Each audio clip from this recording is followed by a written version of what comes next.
On the Stage, and Off. By Jerome K. Jerome. Preface. In penning the following pages I have endeavored to be truthful. In looking back upon the scenes through which I passed, I have sought to penetrate the veil of glamour time trails behind him as he flies, and to see things exactly as they were, to see the rough road as well as the smiling landscape.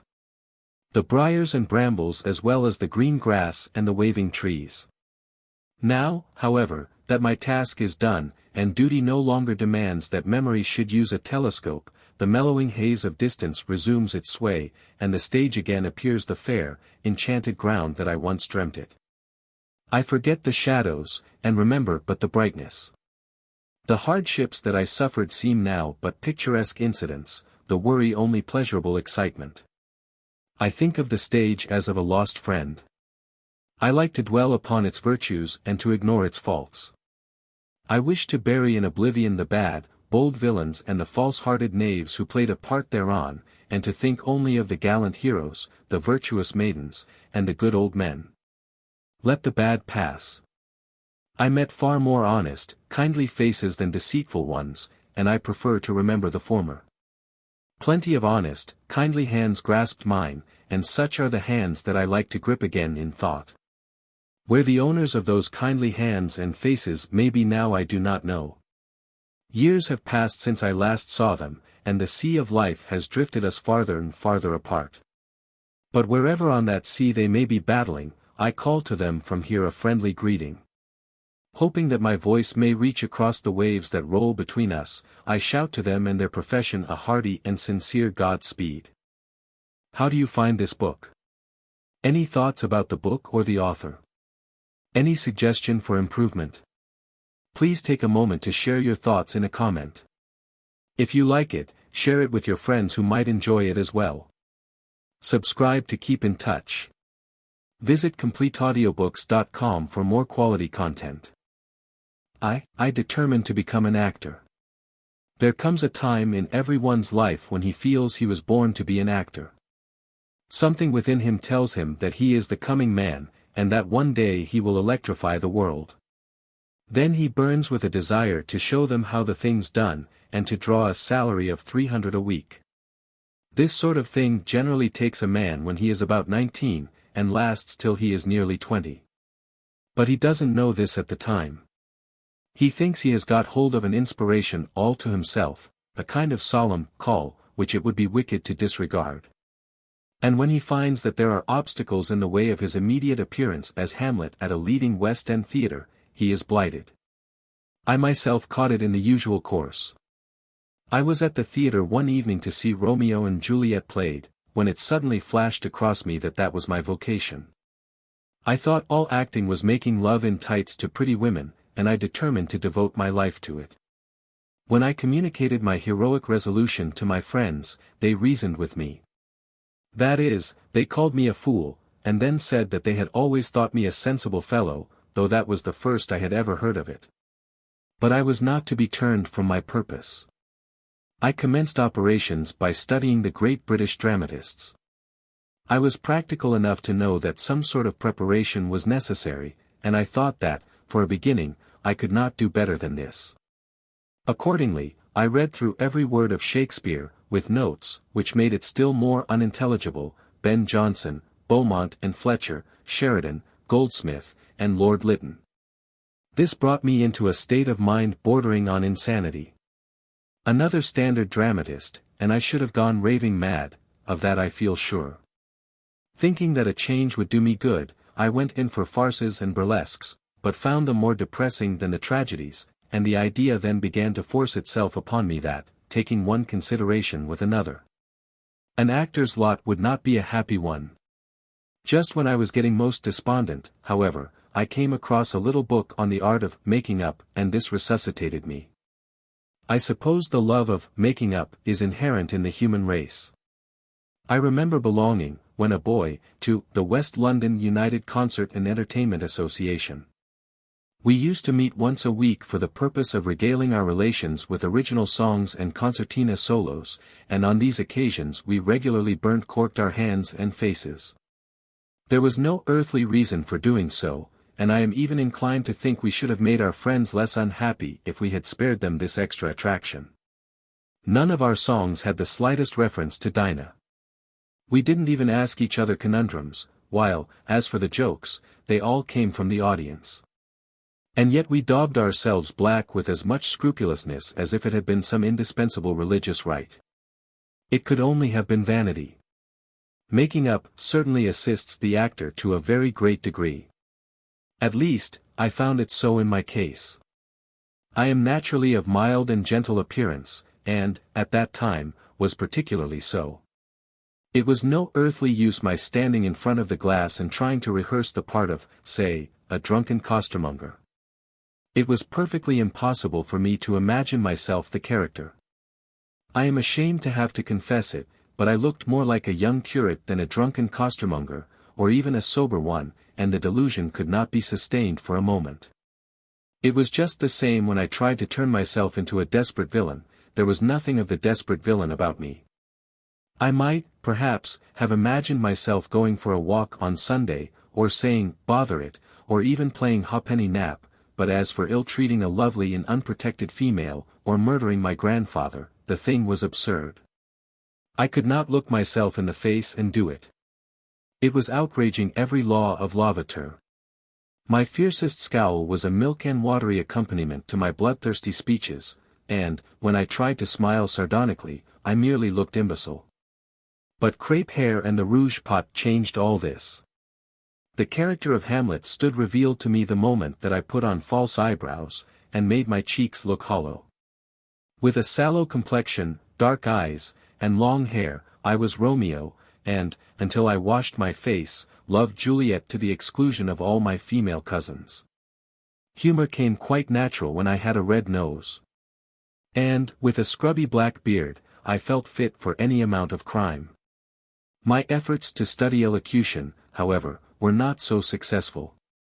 I have the misfortune to possess a keen sense of the ludicrous, and to have a morbid dread of appearing ridiculous. My extreme sensitiveness on this point would have been enough to prevent my ever acting well under any circumstances, and, as it was, it hampered and thwarted me at every turn, not only on the stage, but even in my own room, with the door locked. I was always in a state of terror lest anyone should overhear me, and half my time was taken up in listening on one side of the keyhole, to make sure that no one was listening on the other.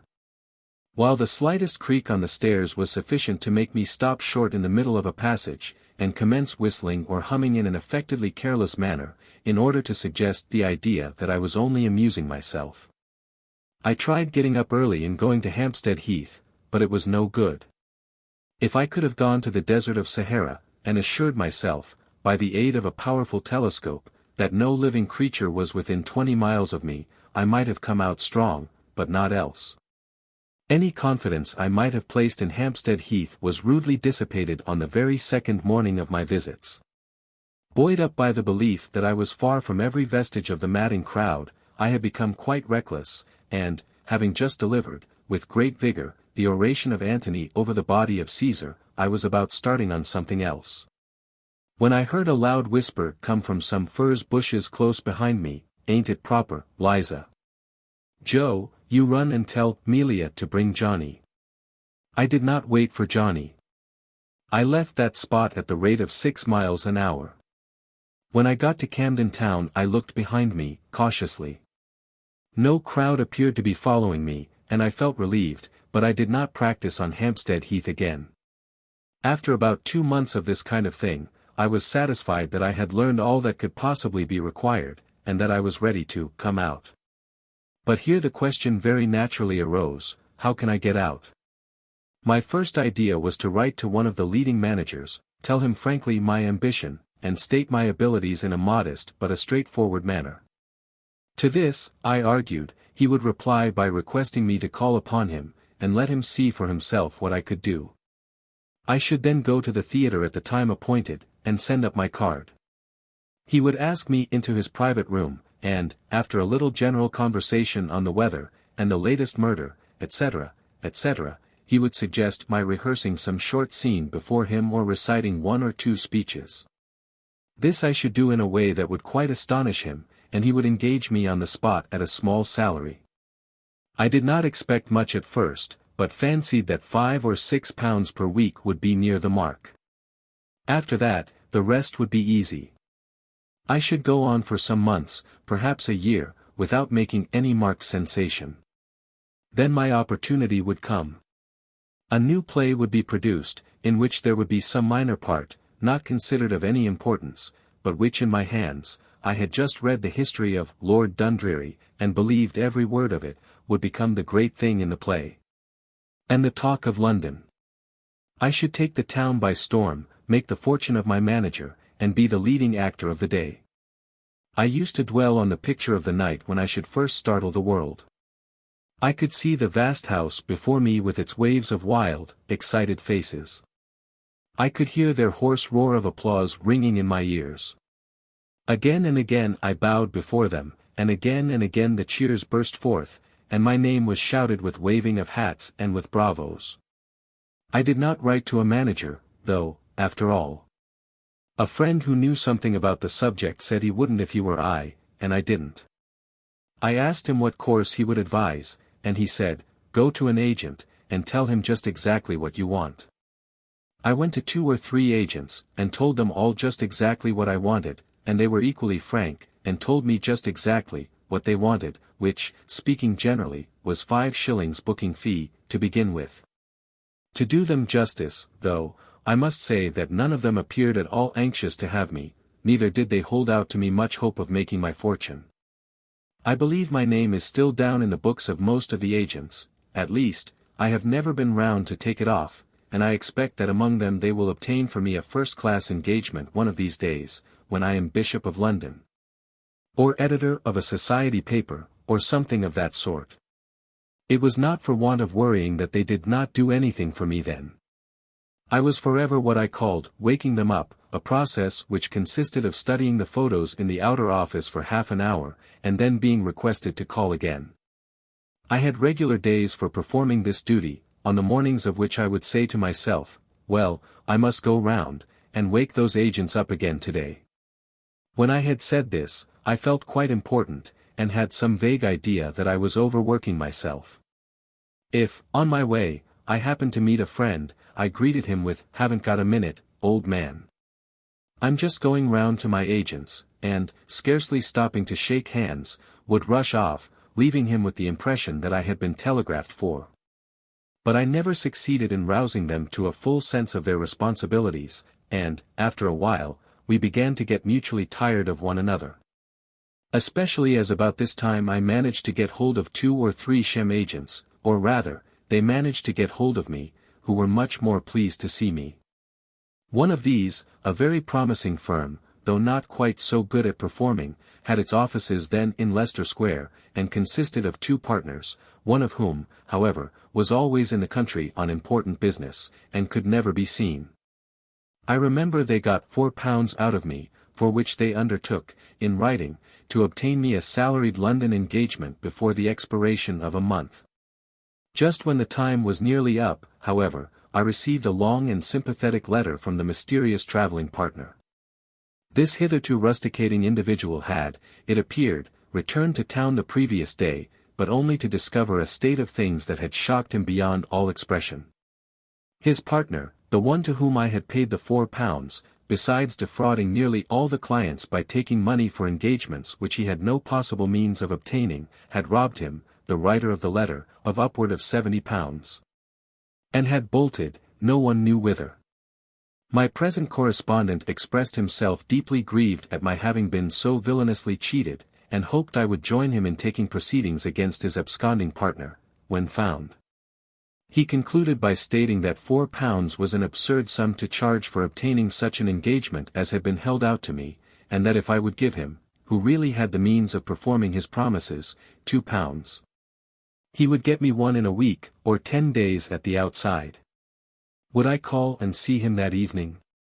I did not go that evening, but I went the first thing the next morning. I then found the door locked, and a notice on it that all letters were to be left with the housekeeper. Coming downstairs, I met a man coming up, and asked him if he knew where either of the partners could be found. He said that he would give a sovereign to know, and that he was the landlord. I heard of the firm again the other day, and I believe it is still flourishing, though with the customary monthly change as to name and address. By the by, I wonder if the agent nuisance will ever be stamped out. Perhaps, now that education is compulsory, the next generation of actors and managers may be able to look after their own affairs, and so dispense with the interference of these meddlers on commission. 2. I become an actor. Among the sham agents must be classed the professors, or XYZs, who are always able to place 2 or 3, never more than 2 or 3. It would be no use for applying, lady and gentlemen amateurs, of tall or medium stature, either dark or fair, but must be of good appearance. At a leading West End theatre, in good parts, salaried engagement. These gentlemen are appreciative, and very quick to discern real talent. They perceived mine in a moment. They were all of them sure that I should make a splendid actor, and I was just the man they wanted. But they were conscientious. They scorned to hide the truth, and told me of my faults without reserve. They said that I was full of promise, that I had the makings of a really great actor in me, and the remarkable part of it was that no two of them agreed as to that, but. One said it was my voice. All that I wanted was to train my voice, then I should be perfect. Another thought my voice was a very fine one, but told me that my attitudes would not do at all. When my attitudes were a little more artistic, he could get me an engagement at once. A third, after hearing me recite a trifle or two from Macbeth, clapped me on shoulder, and insisted on shaking hands. There were tears almost in his eyes, and he appeared quite overcome. He said, "My boy, you have got it in you. You are an actor. But, you want chic." I had not got the slightest notion what he meant. I said, "You think so?" He was sure of it. It would be impossible for me to succeed without chic, with chic, should soon be famous. I determined, at any price, to get chic, and I deferentially put it to him, how he thought I could obtain it. He paused for a minute or so, evidently considering how it could be done, while I stood anxiously awaiting the result. Suddenly a bright idea seemed to strike him. He laid his hand confidentially on my arm, and in the impressive voice of a man who is communicating some extraordinary discovery, said, "Come to me, twice a week, Tuesdays and Fridays, say, from 8 to 9. Then he drew back a few paces to see what effect it had upon me. I replied that I supposed he meant he would teach it me. He seemed struck with my intelligence, and acknowledged that that was just precisely what he did mean. He explained, always in the same strictly confidential manner, as though he would not for the world have any one else know, that he had had great experience in this particular branch of dramatic education. He had letters now in his desk from well-known actors and actresses, persons of the greatest eminence, acknowledging that they owed their present position entirely to his teaching, and thanking him for all that he had done for them. He would show me those letters, and he rose to do so. But no, on second thoughts he would not, they were written in confidence, and it would not be right for him to let others see them, not even me, whom he felt he could trust. To do him justice, he never did show those letters, either to me, or, as far as I could learn, to any one else, though I subsequently came across 3 or 4 people who expressed an earnest desire to see them. But I was slowly and painfully gaining experience, and I went away without leaving the £5 note which I, as a man of business, ought to have seen was an absurdly small amount, his usual charge being 20 guineas. Only, somehow or other, he had taken an interest in me, and felt sure I should reflect credit on his teaching, and so make it up to him in that way. Another class that make a very good thing out of stage-struck asses, are the managers, who have vacancies for an amateur lady and gentleman in a specially selected company. They are men who evidently believe in the literal truth of Jacques' opinion as to all men and women being players, for they put raw novices into the leading parts with a confidence as to the result that is simply touching. The thespian aspirant, who has never acted out of his own back parlour, feels a little nervous, though, at being cast for Banquo and Colonel Damas, to open with on the following Saturday. He cannot quite make up his mind whether a mistake has been made, a practical joke played upon him for the amusement of the rest of the company, or whether it is that the manager is really an intelligent man, who knows ability when he sees it. He does not like to speak about it, lest it should be thought he was not confident of his own powers, a failing of which the stage tyro is not usually guilty. Besides which, the parts might be taken from him, and this he by no means desires, although, at the same time, he is perfectly sure that he could play every other character in the piece much better. I had only one experience of the sham manager, at least, of this kind of sham manager. Unfortunately, there are other kinds, as most actors know to their cost, but these I have not come to yet. No, and I wish I had never gone to them either. There were about half a dozen of U.S. noodles who had answered one advertisement, and we met every night for rehearsals at a certain house in Newman Street. 3 or 4 well-known professionals, who were then starring in the provinces, but who would join us at the beginning of the next week, were to fill the chief parts, and we were to start for Gravesend immediately after their arrival. I had been engaged at a weekly salary of £1 15, and had been cast for the parts of Gilbert Featherstone in Lost in London, and the King in Hamlet. Everything went smoothly.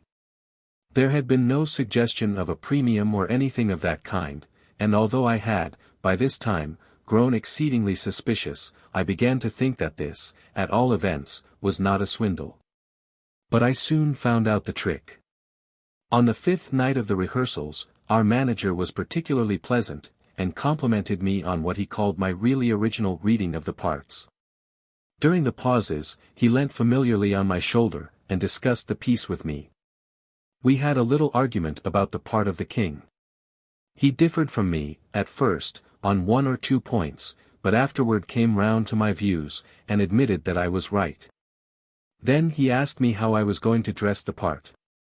I had thought of this, even before I had studied the words, so I was as pat as could be on the subject, and we went through all the details, and arranged for a very gorgeous costume, indeed.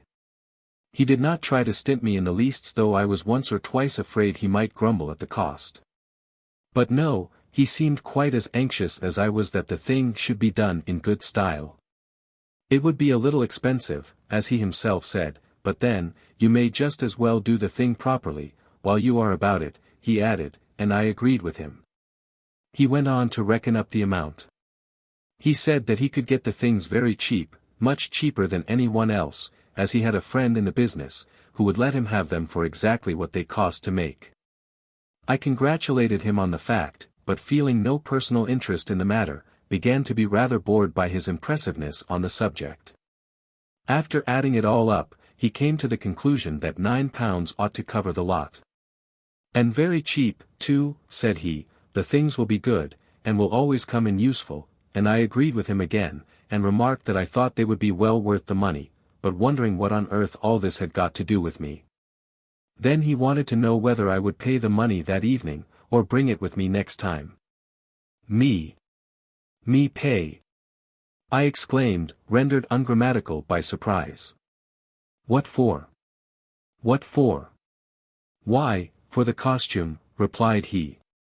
You can't play the part without, and if you got the things yourself, you'd have to pay about £4 more, that's all.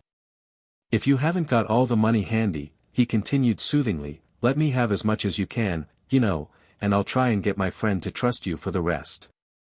On subsequent inquiry among the others, I found that 3 of them had already let him have about £5 each, and that a 4th, intended to hand him over £4.10 the following night. I and another agreed to wait and see. We did not see much, however. We never saw the well-known professionals, and, after the next evening, we never saw our manager again. Those who had paid saw less. I now thought I would try hunting for myself, without the aid of agents or advertisements. I might be more successful, and certainly could not be less. The same friend that had recommended me not to write to the managers, concurred with me in this view, and thought I could not do better than drop in occasionally at the Occidental, and I accordingly so dropped in. I suppose there is no actor who does not know the Occidental, though it does try to hide itself down a dark court, being, no doubt, of a retiring disposition, like the rest of the profession. I found the company there genial and pleasant, and without any objection to drinking at my expense. When, however, I hinted my wish to join the profession, they regarded me with a look of the most profound pity, and seemed really quite concerned. They shook their heads gravely, told me their own experiences, and did all they could to dissuade me from my intention. But I looked upon them as selfish fellows who wanted to keep young talent from the stage. Even if their advice were given honestly, I argued, it was no use taking any notice of it. Every one thinks his own calling the worst, and if a man waited to enter a profession until those already in it recommended him to, he might sit and twiddle his thumbs for the rest of his life. So I paid no attention to their warning, but continued in my course, and, at length, found someone to help me. He was a large, flabby-looking individual, who seemed to live on Scotch whiskey and big cigars, and was never either drunk or sober. He did not smell refreshing, a fact he made all the more impressive by breathing very hard, right into one's face, while talking. He had formerly been a country manager, but how he earned his livelihood now, was always a mystery to me, as, although he rented a dirty little back room in a street leading out of the Strand, and called it his office, he never did anything there but go to sleep. He was, however, well known to the theatrical frequenters of the Occidental, better known than respected, as I afterward learnt, while he himself knew everybody, and it appeared to me that he was just the very man I wanted. At first, he was not any more enthusiastic than the others, but my mentioning that I was prepared to pay a small premium in order to obtain an appearance, set him pondering, and, in the end, he didn't see why it could not be done. When I stated the figure I was ready to give, he grew more hopeful still, and came to the conclusion that it could be done. He did not even see why I should not make a big name, if I only left myself entirely in his hands. "I have done the same thing for other people," said he, "and I can for you, if I like. There is," he went on, getting talkative all at once, "he is drawing his £80 a week now. Well, damn it all, sir, I made that man, made him. He'd never have been anything more than a third-rate provincial actor, if it hadn't been for me. Then look I knew him when he was having 22 shillings a week for responsibles, with old Joe Clamp, and that only when he could get it, mind you. I brought him up to London, started him at the Surrey, took him on to the West End, and worked him up to what he is. And now, when he passes me in his brougham, he don't know me," and my newfound friend heaved a sigh, and took another pull to drown his grief at the ingratitude of human nature.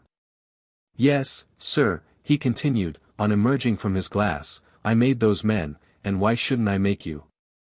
As I could not show any reason for his not doing so, he determined that he would. Although he supposed that I should turn out just the same as the rest of them, and forget him, when I was at the top of the tree. But I assured him most solemnly that I would not, and that I should be just as pleased to see him, when I was a great man, as I was then, and I shook hands warmly with him, as a token of how pleased I was to see him then. For I felt really grateful to him for the favors he was going to bestow on me, and I was quite vexed that he should think I might prove ungrateful, and neglect him. When I saw him the next day, he told me he had done it. He had arranged an engagement for me with a Surrey side manager, to whom he would introduce me tomorrow, when the agreement could be signed, and everything settled. I was, accordingly, to be at his office for the purpose at 11 o'clock the following morning, and to bring the money with me. That was his parting injunction. I did not walk back to my lodgings, I skipped back. I burst open the door, and went up the stairs like a whirlwind, but I was too excited to stop indoors. I went and had dinner at a first-class restaurant, the bill for which considerably lessened my slender means. Never mind, I thought, what are a few shillings, when I shall soon be earning my hundreds of pounds? I went to the theatre, but I don't know what theatre it was, or what was the play, and I don't think I knew at the time. I did notice the acting a little, but only to fancy how much better I could play each part myself. I wondered how I should like these particular actors and actresses, when I came to know them.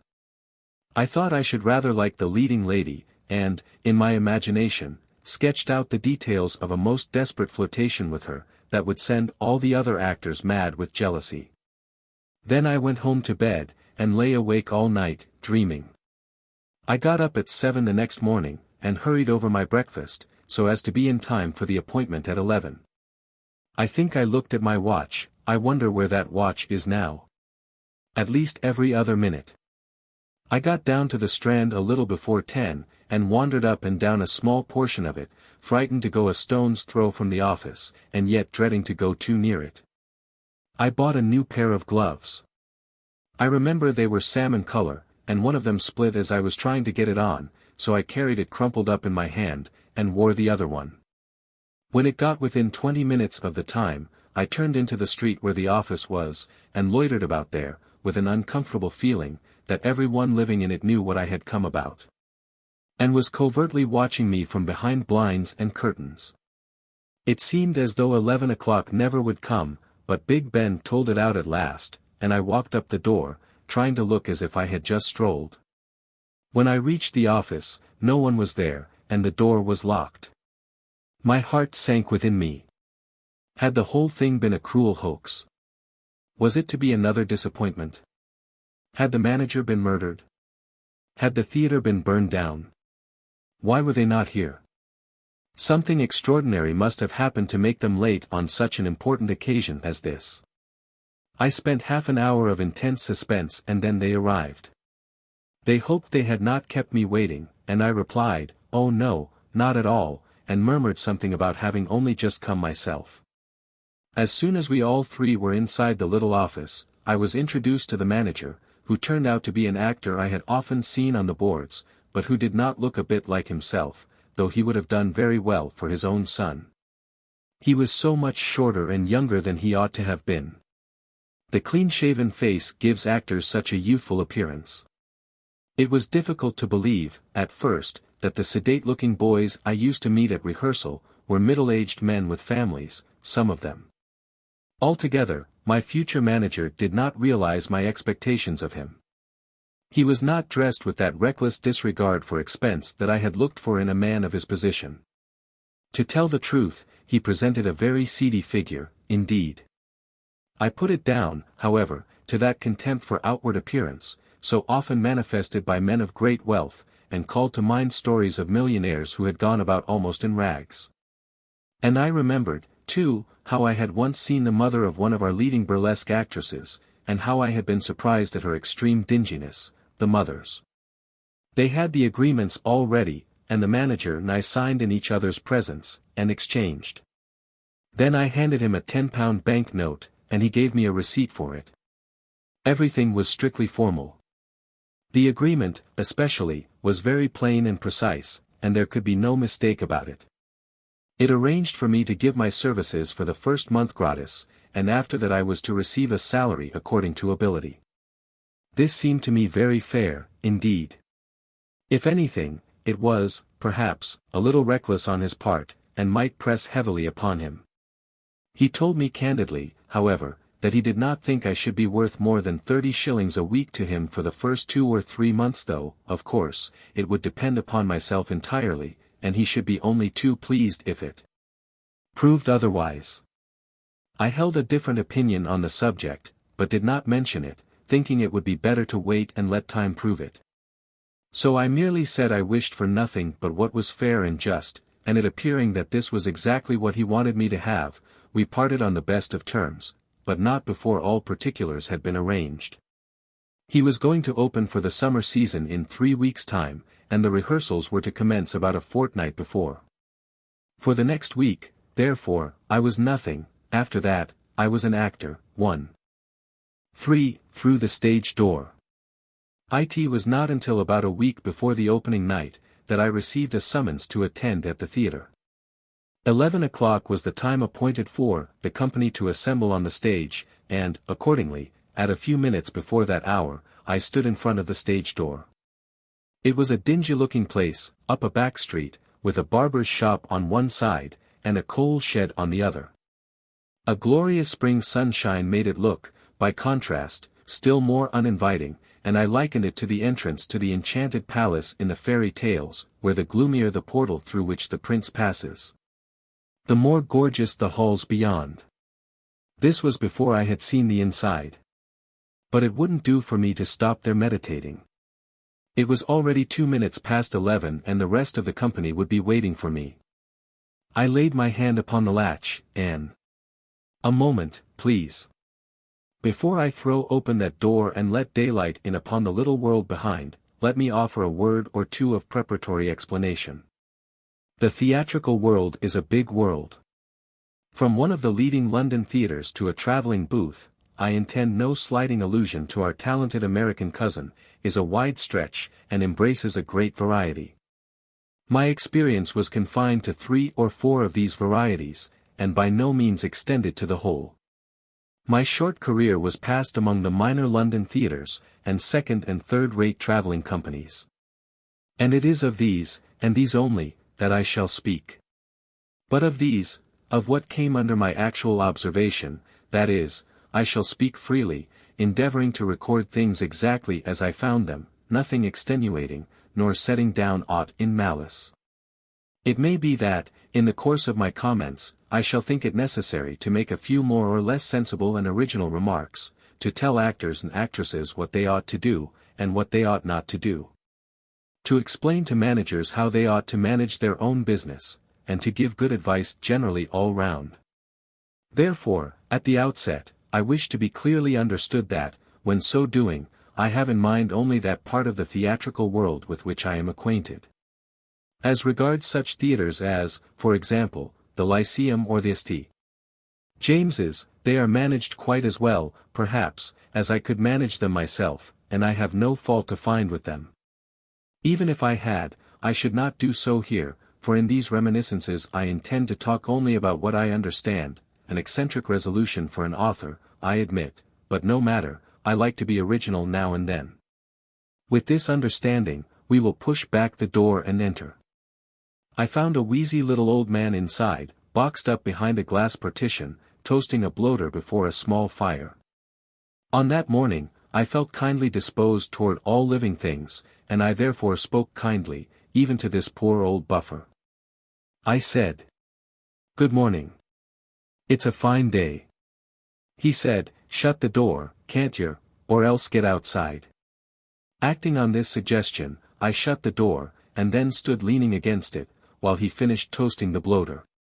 When I saw that this operation was completed, I had another try at him.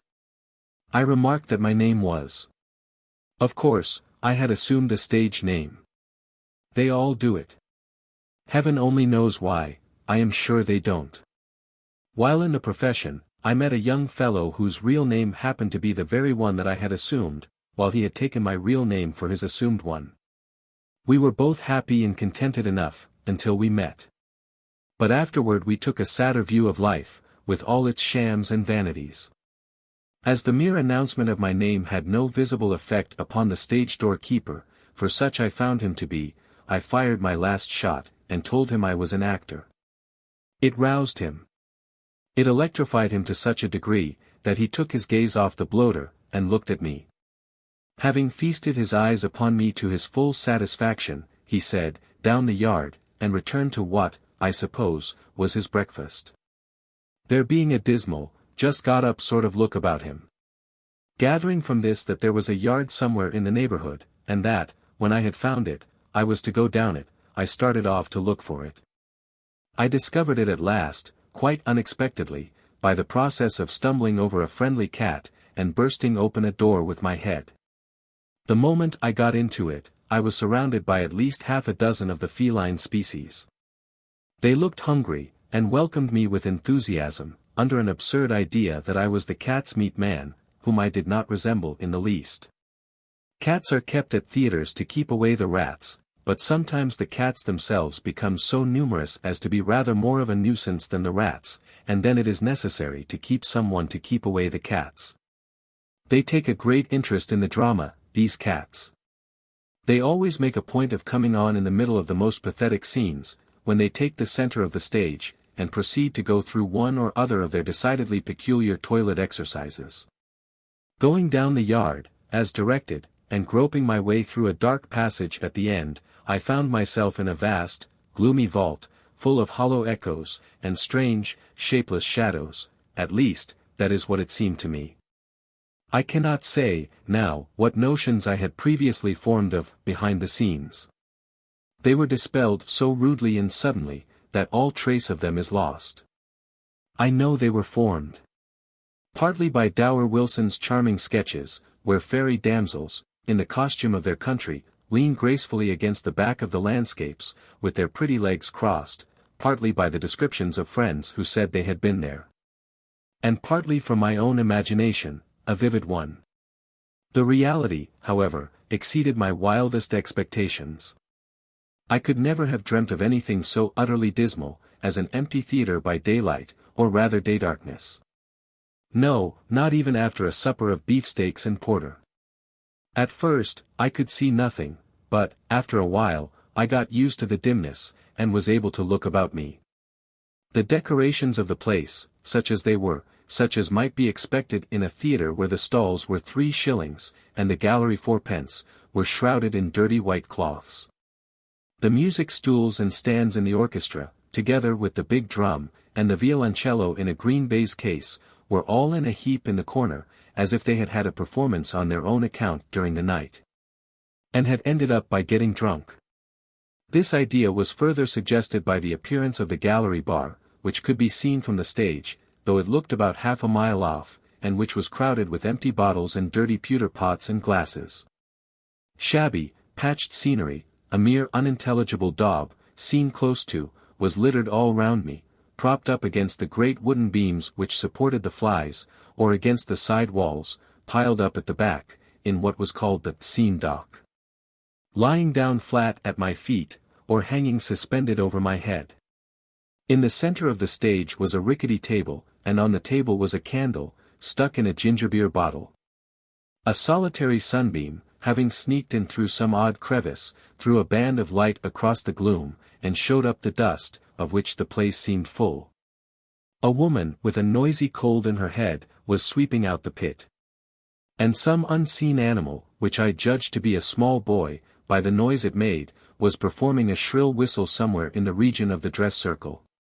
The roar from the street sounded dull and muffled, but the banging of a door, or the falling of a chair within the building, made such a noise, that the spiders ran into their holes for fright.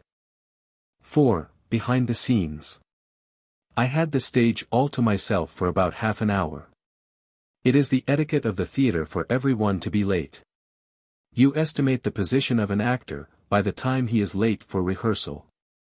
If he, I don't say a word about ladies, they are always an hour late for everything, bless M, is 20 minutes behind, he is most likely mere utility. If a man keeps everybody waiting an hour and a half, you may put him down as a star. I occupied the time pleasantly enough in wandering about, and finding out all I could.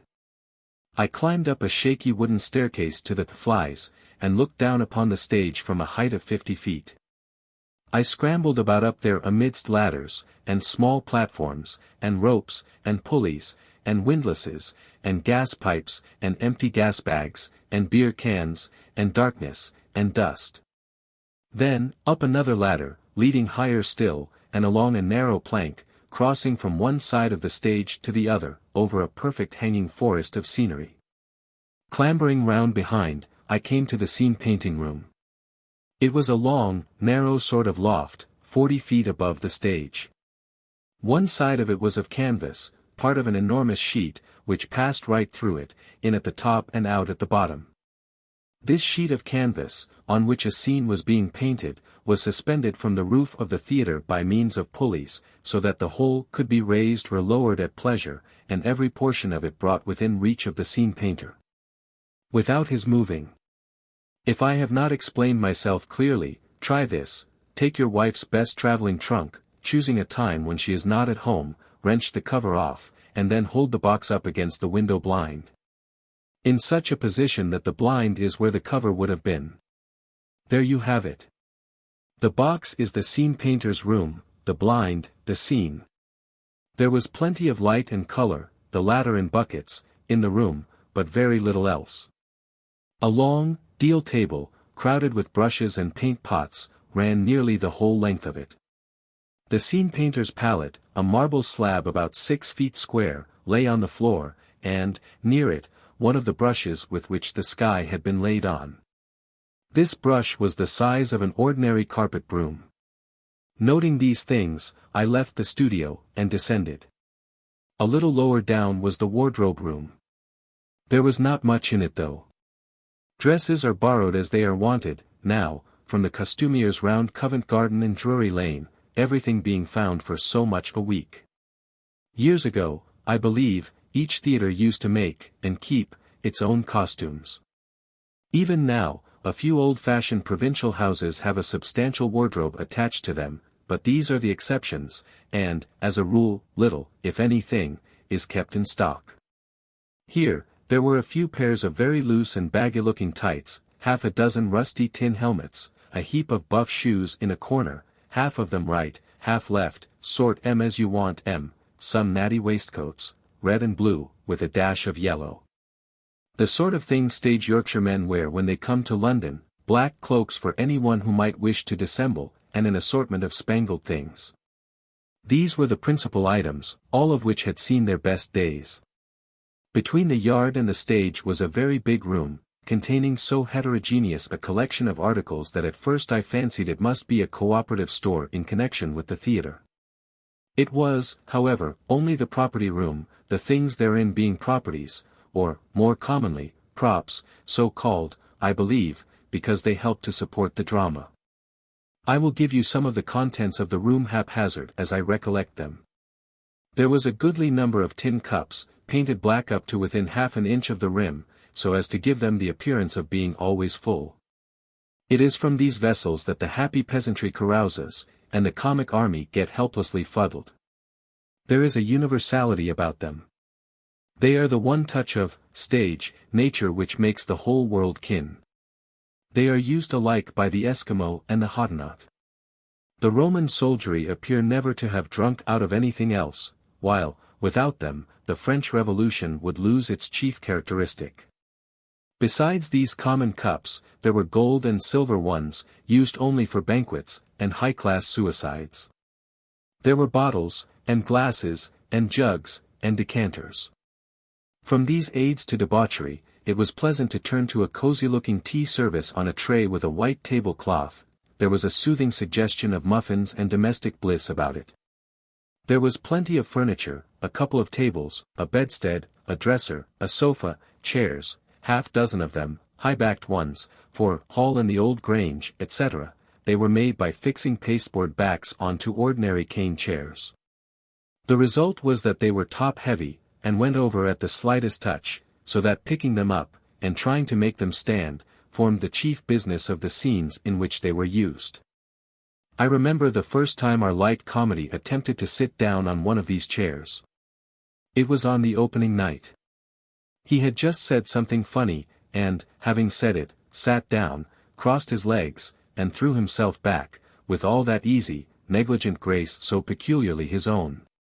Legs were the only things that could be seen for the next few minutes. Other props were a throne, gorgeous in gilt paper and glazed calico, a fire grate, stuffed with red tinfoil, a mirror, made with silver paper, a bunch of jailer's keys, handcuffs, leg irons, flat irons, rifles, brooms, bayonets. Picks and crowbars for the virtuously infuriated populace, clay pipes, daggers made of wood, stage broadswords. There is no need to describe these, everybody knows them, they are like nothing else on earth, battle axes, candlesticks.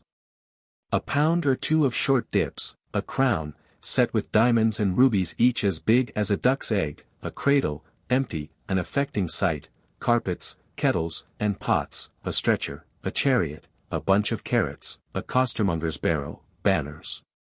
A leg of mutton, and a baby.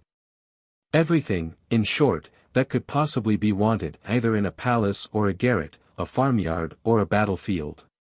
Still wandering about, I came across a hole in the floor at the side of the stage, and groped my way down a ladder to the region beneath, where the fairies come from, and the demons go to. It was perfectly dark, and I could see nothing. It smelled very mouldy, and seemed to be full of cunning contrivances for barking your shins. After bumping myself about a good deal there, I was glad to find my way out again, deferring all further investigations to some future period, with a candle. On emerging, I saw that the company had at last begun to arrive. A tall, solemn-looking man was pacing the stage, and him I greeted. He was the stage manager, and so of course rather surly. I don't know why stage managers are always surly, but they are.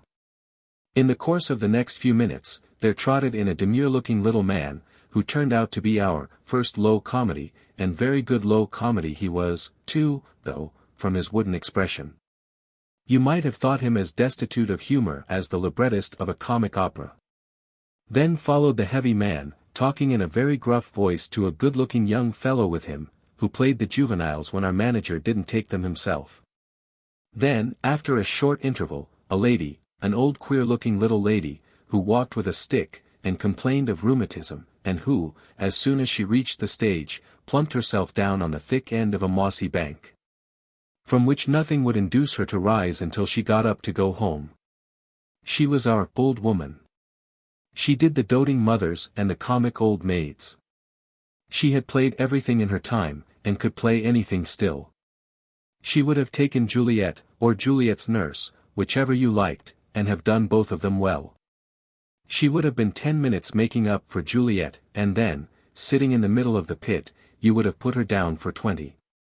The next to appear was a gentleman, walking, in a fur-trimmed overcoat, patent leather boots and white gaiters and lavender kid gloves. He carried a silver-headed cane in his hand, a glass in his left eye, a cigar in his mouth, put out as soon as he got to the stage, of course, and a small nosegay in his buttonhole. His salary I subsequently discovered to be 30 shillings a week. After him came two ladies, not with any designs upon the young man, merely in the order of time.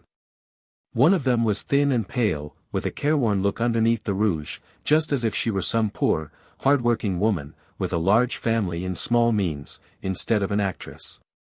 The other was fat, fair, and 40, if she was a day.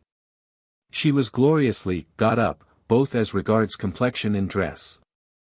I can't describe the latter, because I never can tell what any woman has got on. I only know she conveyed an impression to my mind of being stuck out all round, and thrown out in front, and puffed out at the back, and towering up at the top, and trailing away behind, and all to such a degree that she looked 4 times her natural size. As everybody was very glad indeed to see her and welcomed her with what seemed to be irrepressible joy, even the stage manager being civil, I naturally concluded that she was the embodiment of all the virtues known to humankind. The whispered remarks that I overheard, however, did not quite support this view, and I was at a loss to reconcile matters, until I learned that she was the manager's wife. She was the leading lady, and the characters she particularly affected, and in which she was affected, were the girlish heroines, and the children who die young and go to heaven. The rest of the company was made up of a couple of very old men, and a middle-aged stout one, 2 rather pretty girls, evidently possessed of an inexhaustible fund of humor, for they kept each other giggling all the morning. And the manager himself, who arrived last, and was less interested in the proceedings than anyone else. No one took the slightest notice of me, though I purposely stood about in conspicuous positions, and I felt like the new boy at school. When everybody had arrived, the rickety table was brought down to the front, and a bell rung, whereupon a small boy suddenly appeared for the first time, and was given the parts to distribute. It was a manuscript play, though well known to the company, nearly all of whom had played in it plenty of times before. All the parts were torn and greasy except one, which was prominently clean. When the boy came to that one he seemed puzzled, not knowing to whom it belonged, so he stood in the center of the stage and bawled out the name on it. And as it was my name, and I had to claim the part, I was at once lifted out of my obscurity, and placed in an opposite extreme hardly more comfortable. The Rehearsal. I hurriedly unfolded the paper, to see what kind of a part one had got. I was anxious to begin studying it immediately. I had to form my conception of the character, learn the words and business, and get up gesture and expression all in 1 week. No time was therefore to be lost. I give the part in extenso. Joe Junks. Act 1, Scene I. Comes home. It's a rough night. If he does. I. Stand back. Together, 'tis he. Fall down as scene closes in. Act 4, Scene 2. On with rioters. I was of a sanguine disposition at that time, but I didn't exactly see how I was going to make much of a sensation with that. It seemed to me that my talents were being thrown away. An ordinary actor would have done for a part like that. However, if they chose to waste me, it was more their misfortune than mine. I would say nothing, but do the best I could with the thing, and throw as much feeling into the character as it would hold. In truth, I ought to have been very proud of the part, for I found out later on that it had been written especially for me by my manager. Our low comedy, who knew the whole piece by heart, told me this. Then he added, musingly, a very good idea, too, of the boss's. I always said the first act wanted strengthening. At last, everybody having been supplied with his or her part, and the leader of the band having arrived, the rehearsal really commenced. The play was one of the regular old-fashioned melodramas, and the orchestra had all its work cut out to keep up with it. Nearly all the performers had a bar of music to bring them on each time, and another to take them off. A bar when they sat down, and a bar when they got up again, while it took a small overture to get them across the stage. As for the leading lady, every mortal thing she did or said, from remarking that the snow was cold, in the first act, to fancying she saw her mother and then dying, in the last, was preceded by a regular concert. I firmly believe that if, while on the stage, she had shown signs of wanting to sneeze, the band would at once have struck up quick music. I began to think, after a while, that it must be an opera, and to be afraid that I should have to sing my part.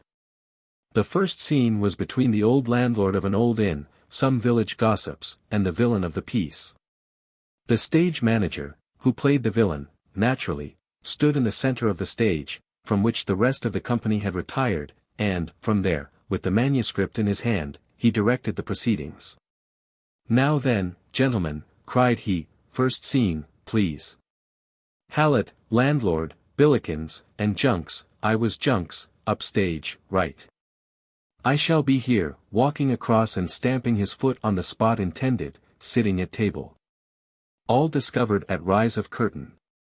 You, turning and speaking to me, about whom he had evidently been instructed, you, Mr. L., will be sitting at the end, smoking a pipe.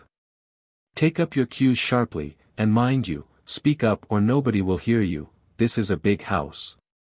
What are you going to give us for an overture, Mr. P? I call the leader of the band Mr. P. Can you give us something Old English, just before we ring up? Thanks, do, has a good effect. Now then, please, we will begin. Very piano all through this scene, Mr. P, until near the end. I'll tell you where, when we come to it. Then, reading from our parts, we commenced. The speeches, with the exception of the very short ones, were not given at full length. The last 2 or 3 words, forming the cues, were clearly spoken, but the rest was, as a rule, mumbled through, skipped altogether, or else represented by a droning interspersed with occasional disjointed phrases. A scene of any length, between only 2 or 3 of the characters, and there were many such, was cut out entirely, and gone through apart by the people concerned. Thus, while the main rehearsal was proceeding in the center of the stage, a minor one was generally going on at the same time in some quiet corner, 2 men fighting a duel with walking sticks. A father denouncing his son, and turning him out of doors, or, some dashing young gallant, in a big check ulster, making love to some sweet young damsel, whose little boy, aged 7, was sitting on her lap. I waited eagerly for my cue, not knowing when it was coming, and, in my anxiety, made 2 or 3 false starts. I was put out of any doubt about it, when the time really did come, by a friendly nod from the gentleman who represented the landlord, and thereupon I made my observation as to the dreadful state of the weather in a loud, clear, and distinct voice. As it seemed to me. As, however, nobody appeared to have heard me, and as they were evidently waiting for me, I repeated the information in a louder, clearer, and more distinct voice, if possible, after which the stage manager spoke and said, "Now then, Mr. L. Come along, let's have it." I explained to him that he had already had it, and he then replied, "Oh, that will never do at all. You must speak up more than that. Why, even we couldn't hear you on the stage. Bawl it out. Remember, this is a large place, you're not playing in a back drawing room now. I thought it was impossible for me to speak louder than I had, without doing myself some serious injury, and I began to pity the gallery boys. Anyone never having attempted to speak in a large public building would hardly imagine how weak and insignificant the ordinary conversational tones are, even at their loudest. To make your voice carry, you have to throw it out, instead of letting it crawl out when you open your mouth.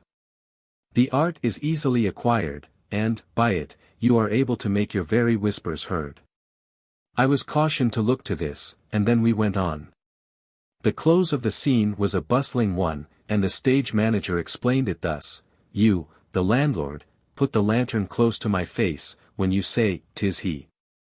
I spring up, throwing down the table, a stamp here, to emphasize this. I knock you down. You two try to seize me, I break from you, and throw you down, and cross-center, doing so.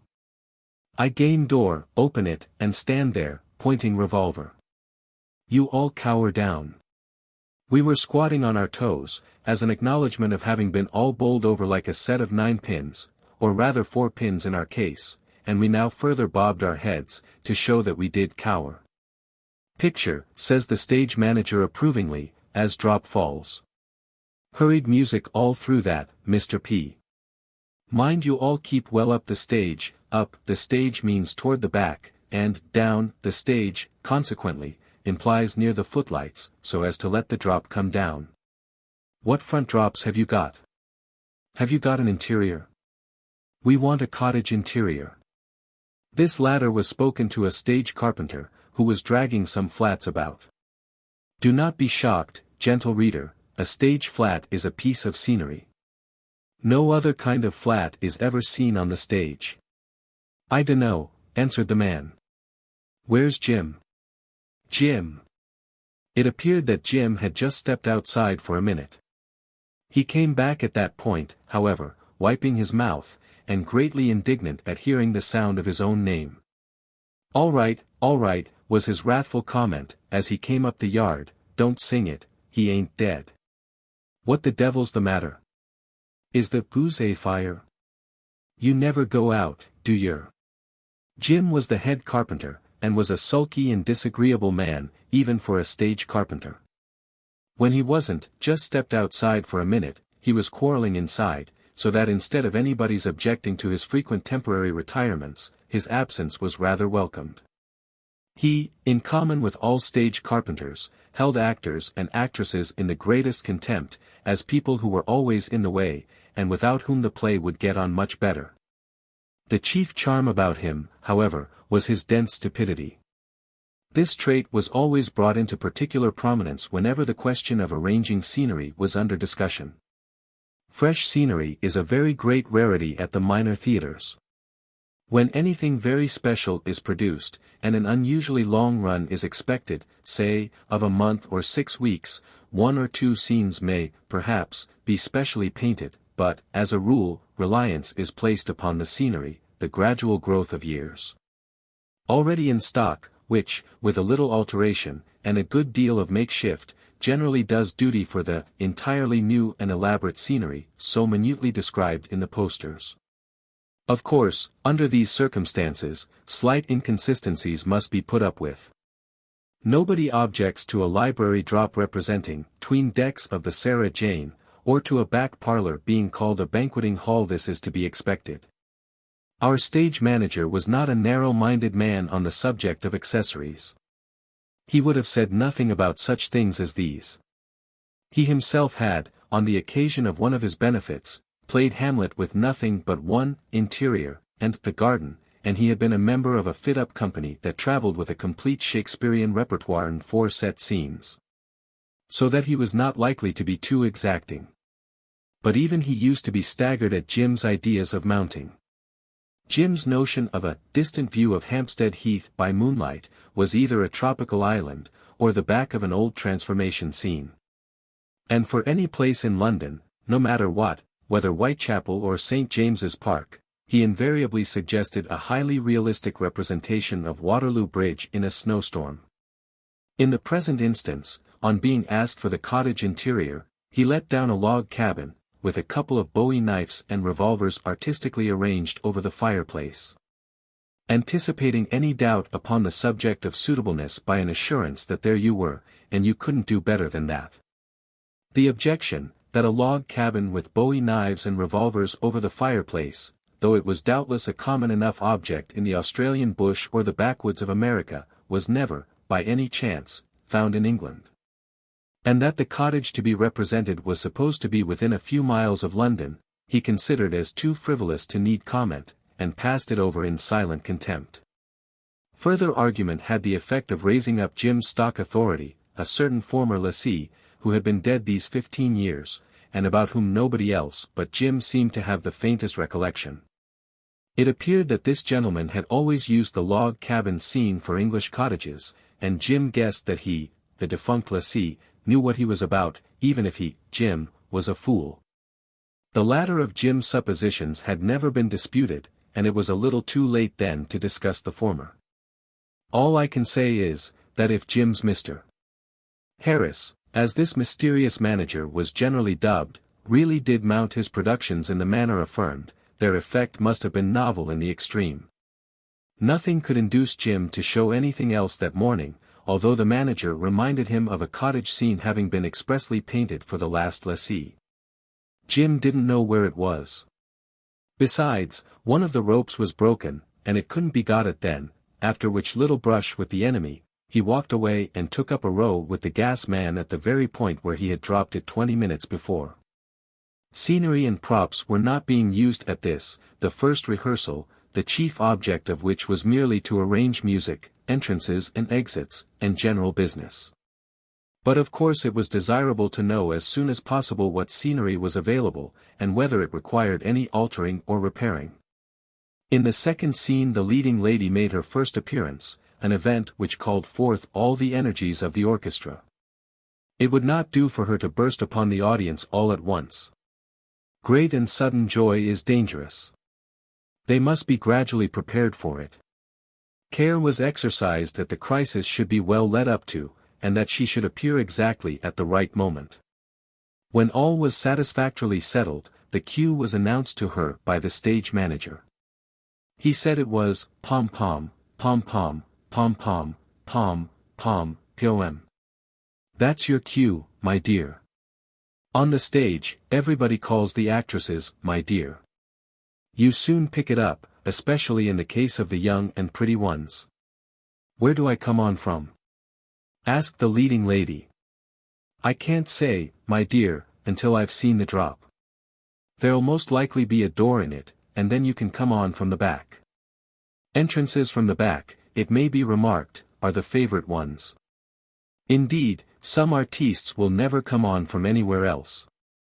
Of course, you make a much better impression on an audience, as regards first appearance, by facing them on your entrance and walking straight down toward them, than by coming on sideways and then turning round.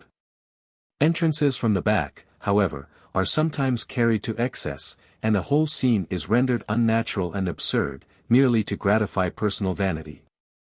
I will finish what I have to say about this rehearsal by giving a verbatim report of a small part of it, viz., the fourth scene of the first act.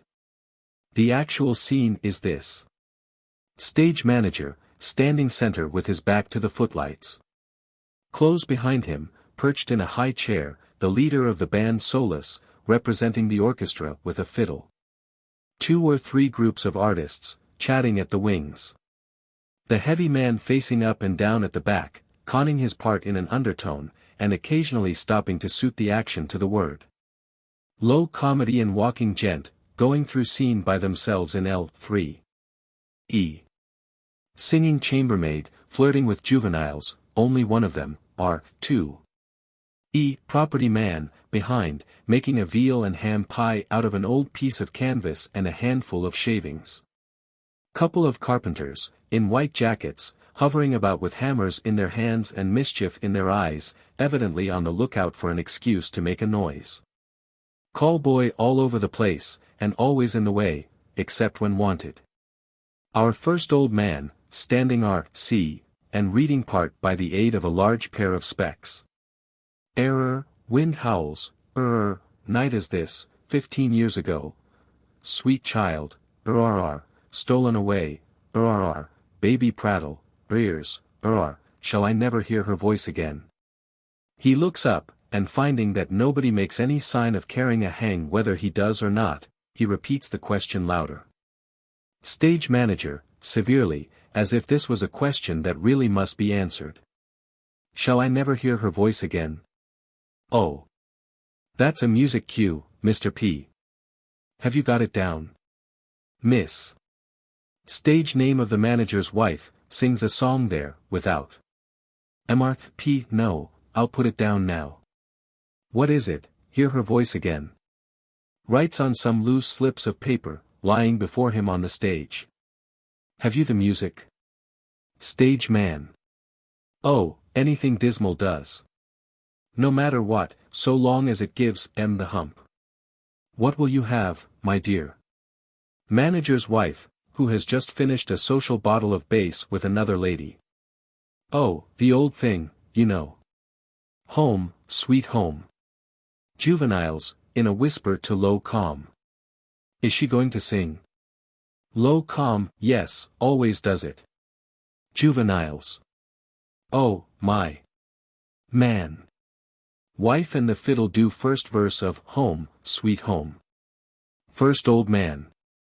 Ah, that voice, echo of old memories, houseless wanderer dry herself, crossing and opening an imaginary door. Poor child, I'm an old man, my wife's out, return and, the homeless orphan. Man. Wife.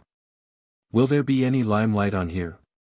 First old woman, sotto voce. Oh, let her have some limelight. She wants to let her back hair down. Stage man.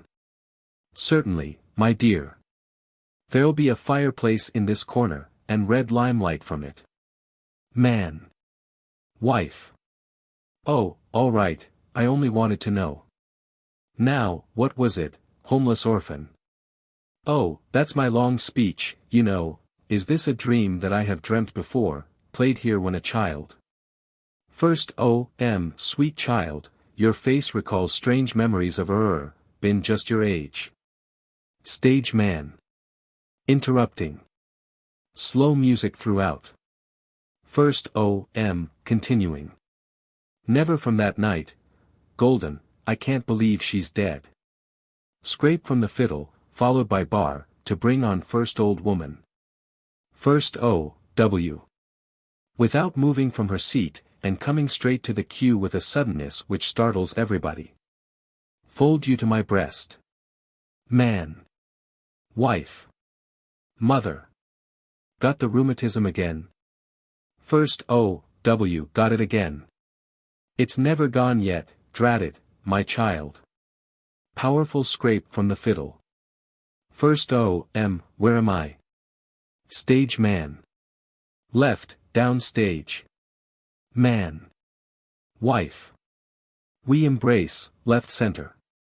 Knock heard. Stage man. Crossing center. That's me. Two, keep it up, it's a picture. You and Mrs., there, embracing, and the old boy down in the corner, when I open the door. Rain and wind for this scene, mind. Hovering carpenter, at top of his voice. Jim. Wind and rain for last scene of first act. Husky but indignant voice from the flicks expressing an earliest desire that everyone should go to the devil. Stage man. Who always rehearsed his speeches at full length, and in a tone of voice as if he were reciting the multiplication table. I am pursued. My life is at stake. Hide me from these bloodhounds who are on my track. Hark! They are here. Thank heaven, they are past. I am safe. Ha, who is this we have here? 'Sdeath, I am in luck tonight. Sir Henry will thank me, when I bring his strayed lamb back to him. Come with me, my little runaway, nay, resist not, or 'twill be the worse for all. I catch hold of you. We struggle. Come, I say, with me. Come, I say. First O, W die together. Scrape from the fiddle. Stage man. Loudly, after waiting a minute. Die together. First O, M, I beg pardon. I didn't hear. Fumbles with his part, and loses his place. Man. Wife. He really ought to use an ear trumpet. First O, M. Heaven will give me strength, can strike a blow. Shakes his stick at stage manager. Tremendous hammering suddenly begun at back, eliciting forcible expressions of disapproval from all the members of the company, with the exception of the first old man, who doesn't hear it, and goes on calmly with the rehearsal all by himself. Stage man. In a rage. Stop that noise. Stop that noise, I say. Noise continues. Jim, eager for the fray. How can we do our work without noise, I should like to know. Stage man. Crossly. Can't you do it at some other time? Jim, angrily. No, we can't do it at some other time. Do you think we're here all night? Stage man. Mildly. But, my dear fellow, how can we go on with the rehearsal? Jim, in a rage, I don't know anything about you and your rehearsal. That's not my business, is it? I do my own work, I don't do other people's work. I don't want to be told how to do my work. Pours forth a flood of impassioned eloquence for the next 10 minutes, during which time the hammering is also continued. Complete collapse of stage manager, and suspension of rehearsal. Subsequent dryness on the part of Jim. Man. Wife, when rehearsal is at last resumed. Just try back that last bit, will you, for positions. The last 2 or 3 movements gone over again. Then. Stage man. We all 3 struggle toward door. Stand back, old man. I do not wish to harm thee, I push you aside. Back, or it will be murder. This must be well worked up. Who dares to stay me? To low comedy. There'll be a bar to bring you on. You know the business. Low calm, coming forward. Sure and I will. Scrape from fiddle. Stage man. Well then there's our struggle. Stage manager and low comedy take hold of each other's shoulders, and turn round. I'll have the book in the left-hand side. Low calm, begorra, sure he's clean gone. But, be jabers, I've got this, holding up an imaginary pocketbook, and it's worth a precious deal more than he is. Stage man. End of first act. Tommy, go and fetch me half a pint of stout. 6. Scenery and supers. We had 5 rehearsals for this play. What the dickens do they want with so many, was the indignant comment of the first old woman. Why, they'll rehearse it more times than they'll play it. I thought 5 a ridiculously small number at the time, especially when I remembered my amateur days, and the 30 or so rehearsals, nearly all full-dressed ones, required for a short farce. But there came a time when I looked upon 2 as betokening extraordinary anxiety about a production.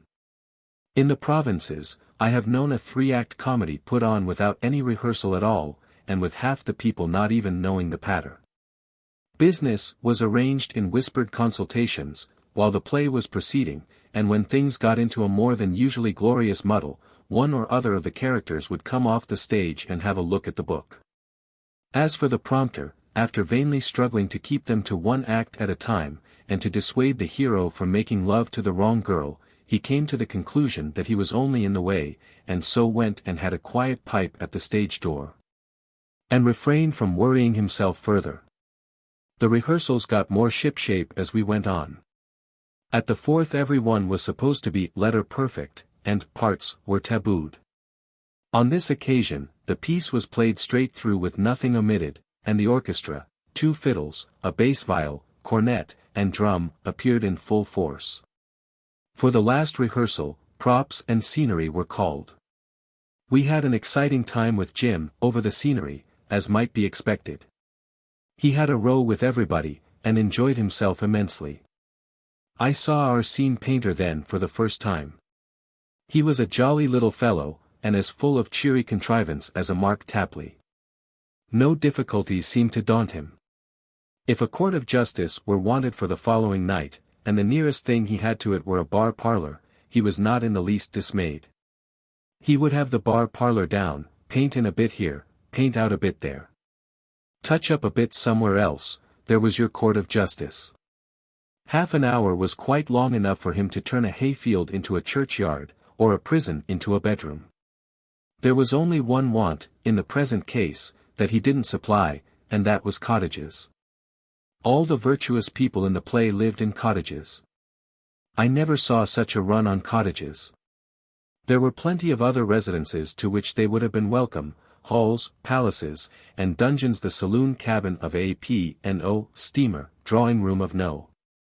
200, Belgrave Square, a really magnificent apartment this, with a clock on the mantelpiece. But no, they would all of them live in cottages. It would not pay to alter 3 or 4 different scenes, and turn them all into cottages, especially as they might, likely enough, be wanted for something else in a week's time. So our one cottage interior had to accommodate about 4 distinct families. To keep up appearances, however, it was called by a different name on each occasion. With a round table and a candle, it was a widow's cottage. With 2 candles and a gun, it was a blacksmith's house. A square table instead of a round one, Daddy Solomon's home on the road to London. Home, sweet home. Put a spade in the corner, and hang a coat behind the door, and you had the old mill on the Yorkshire moors. It was all no use though. The audience, on the opening night, greeted its second appearance with cries of kindly recognition, and at once entered into the humour of the thing. A Surreyside Saturday night audience are generally inclined to be cheerful, and, if the fun on the stage doesn't satisfy them, they rely on their own resources. After 1 or 2 more appearances, the cottage became an established favourite with the gallery.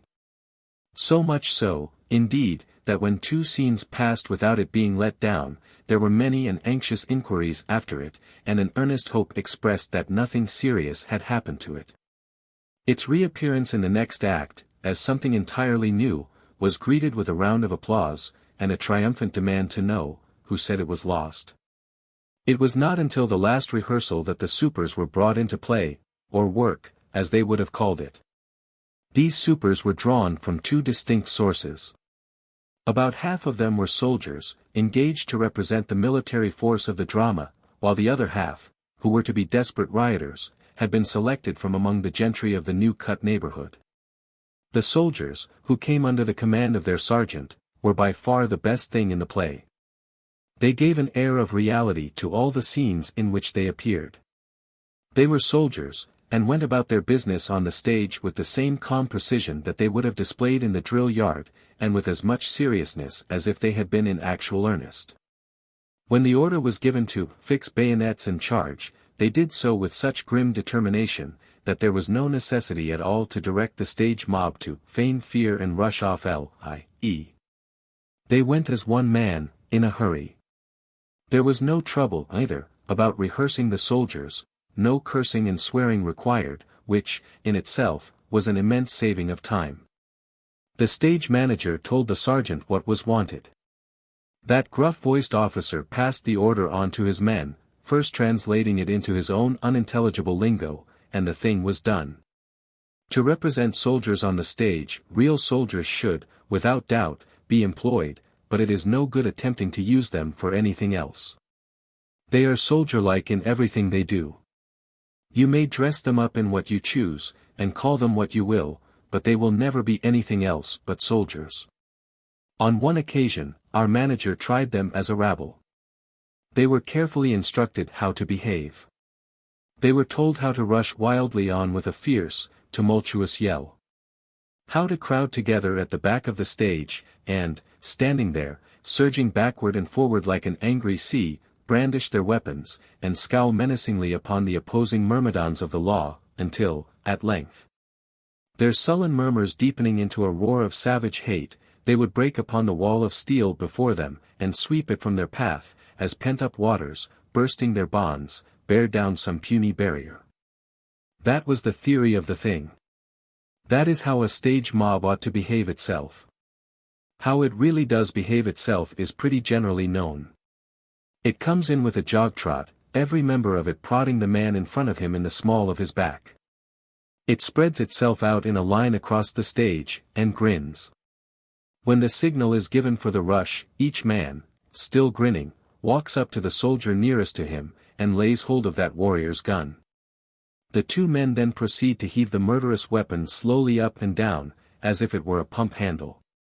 This they continue to do with steady perseverance, until the soldier, apparently from a fit of apoplexy, for there is no outward and visible cause whatever to account for it, suddenly collapses, when the conquering rioter takes the gun away from him and entangles himself in it.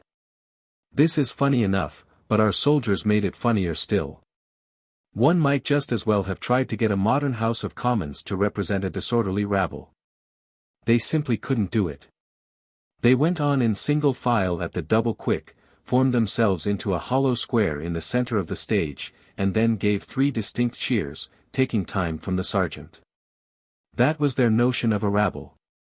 The other set, the regular bob, sometimes 18 pence, a night, sups, were of a very different character.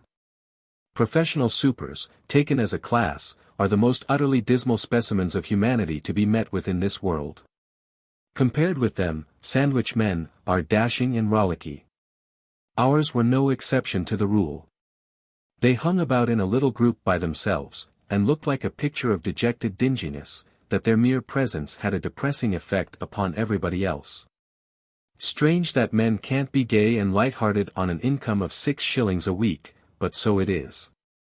One of them I must exclude from this description, a certain harmless idiot, who went by the title of Mad Matt, though he himself always gave his name as Mr. Matthew Alexander St. George Clement. This poor fellow had been a super for a good many years, but there had evidently been a time when he had played a very different part in life.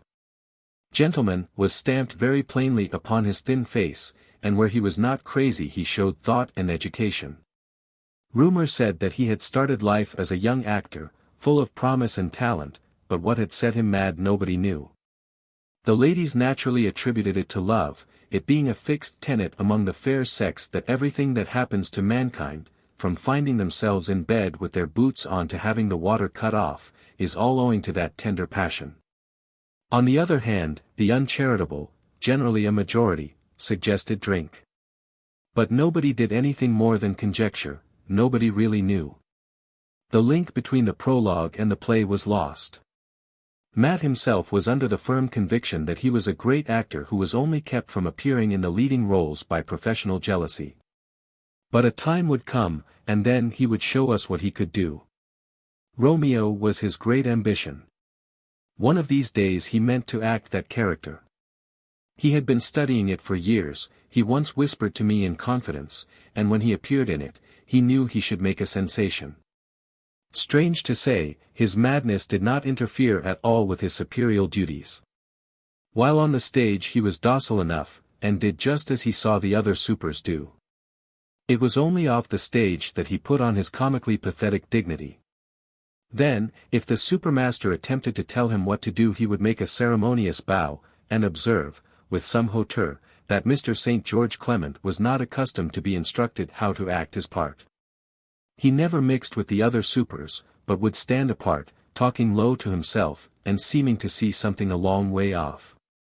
He was the butt of the whole theatre, and his half-timid, half-pompous ways afforded us a good deal of merriment. But sometimes there was such a sad look in Matt's white face, that it made one's heart ache more than one's sides. His strange figure and vague history haunted my thoughts in a most uncomfortable manner. I used to think of the time when those poor vacant eyes looked out upon the world, full of hope and ambition, and then I wondered if I should ever become a harmless idiot, who thought himself a great actor. 7. Dressing. We had no dress rehearsal.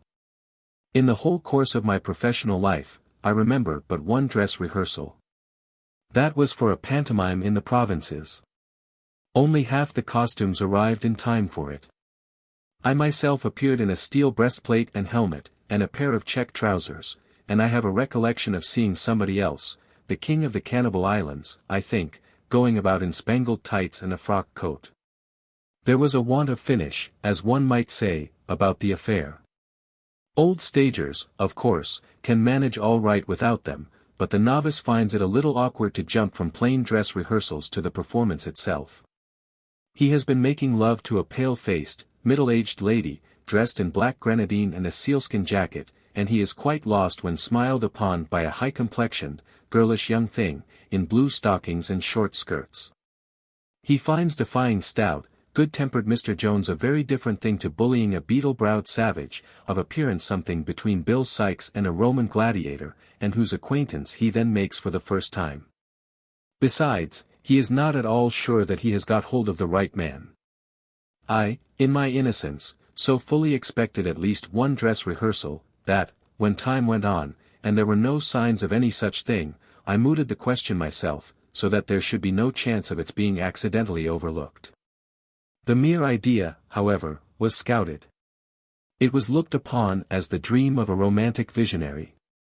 "Don't talk about dress rehearsals, my boy," was the reply, "think yourself lucky if you get your dress all right by the night." The "my boy," I may remark, by no means implied that the speaker thought me at all youthful. Indeed, seeing that I was 18 at the time, he hardly could, you know. Every actor is "my boy," just, as before mentioned, every actress is "my dear." At first I was rather offended, but when I heard grey-headed stars, and respectable married heads, addressed in the same familiar and unceremonious manner, my dignity recovered itself. It is well our dignity is not as brittle as Humpty Dumpty. How very undignified we should all become, before we had been long in this world.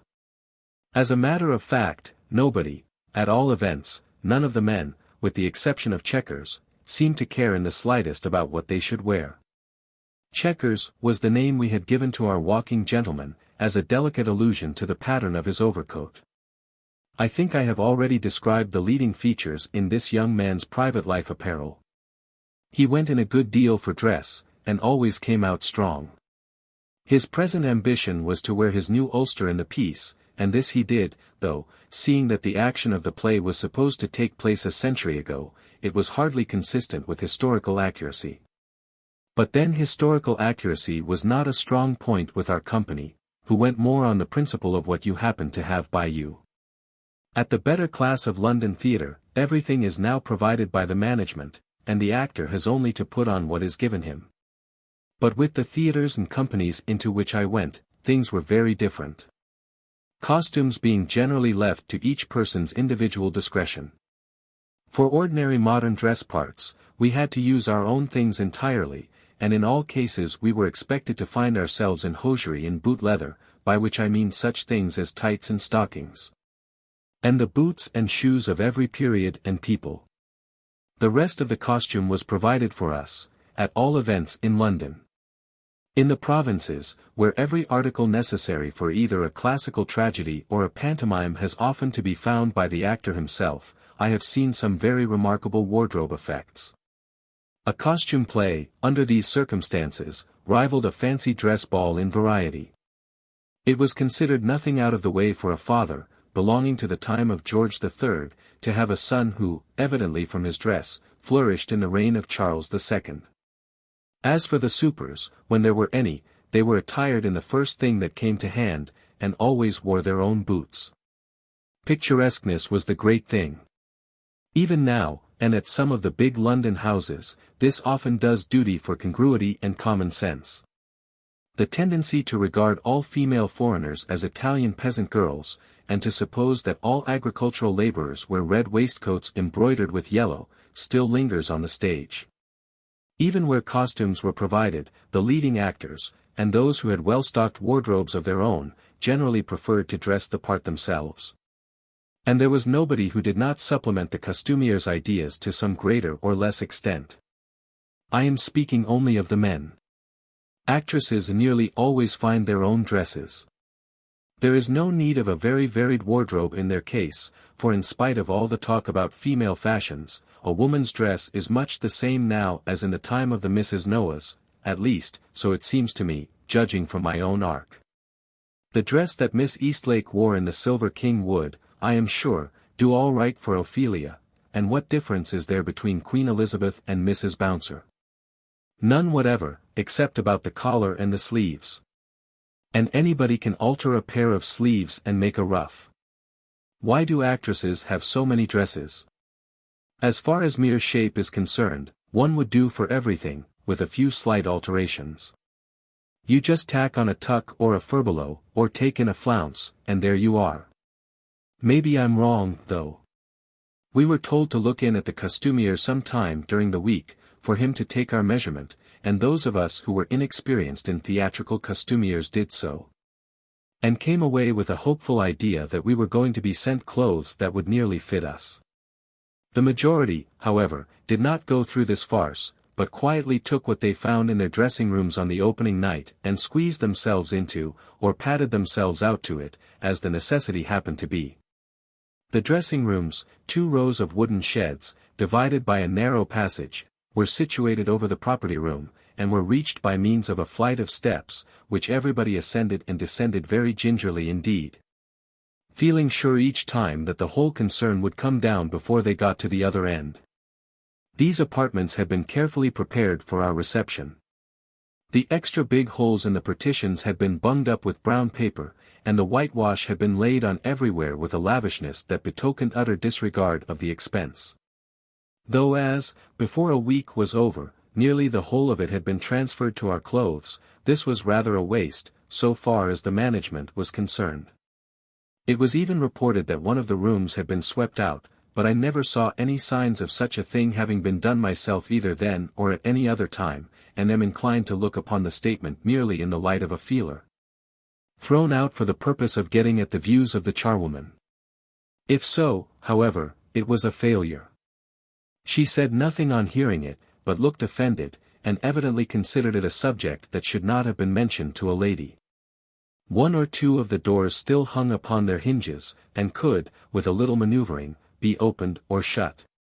But in most cases they had been wrenched off, and stood propped up against their own posts, like drunken revellers taken home by the cabmen. The only means therefore of getting in or out of the rooms was by lifting them bodily away. It was a pretty sight to watch some stout, short-winded actor, staggering about the place with one of these great doors in his arms, trying to make it stand up. After a series of fearful efforts, he would get it wedged firmly across the passage, and, at that exact moment, someone would be sure to come rushing upstairs in a desperate hurry to get to his room. He could not, of course, pass while the wretched door was in that position, so, with a view of expediting matters, he would lay hold of the other side of it and begin tugging. The first man, not being able to see what was going on, and thinking larks were being played with him, would plunge about more wildly than ever, and jam the door down on the other fellow's toes. Then they would both grapple madly with it, one on each side, bump each other's head with it, crush each other with it against the sides of the passage, and end by all 3 going down in a heap together, the door uppermost. The furniture provided, simple though it was, had evidently been selected with a thoughtful desire that everything should be in keeping. It consisted of a few broken chairs. The supply of toilet requisites in hand, too, seemed to be rather limited, but great care and ingenuity had been displayed in their distribution. There not being enough basins and jugs to go all around, these had been divided.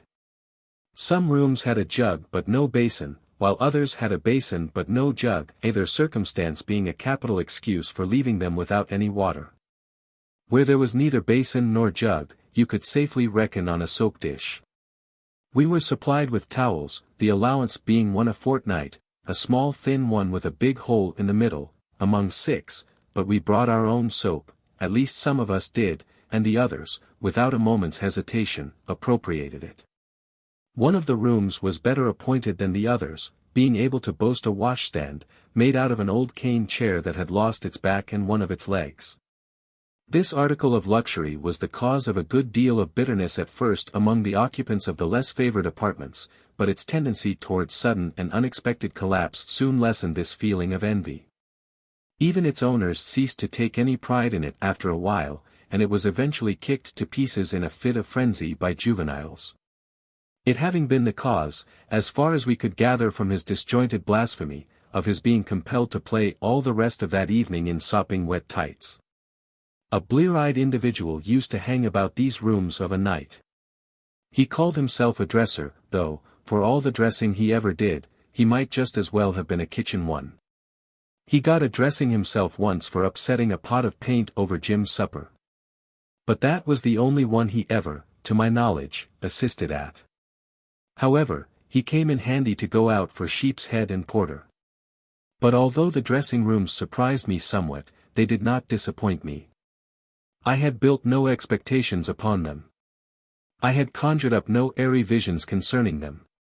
Mine eyes had not hungered to gaze upon their imagined glories. No, the dressing rooms I bore up under, it was the green room that crushed me. It was about the green room that my brightest hopes had been centered. It was there that I was to flirt with beauty, and converse with intellect. I had pictured a brilliantly lighted and spacious apartment with a polished oak floor, strewn with costly rugs, gilded walls, hung with choicest gems of art, and a lofty, painted ceiling. There would be luxurious easy chairs and couches, upon which to rest ourselves between our artistic labors, a piano, from which fairy fingers would draw forth rapturous strains, while I turned over the music. And carved cabinets, filled with old china, and other rare and precious knickknacks. Heavy curtains, over the door, would deaden the outside din to a droning murmur, which would mingle pleasantly with the low hum of cheerful conversation within.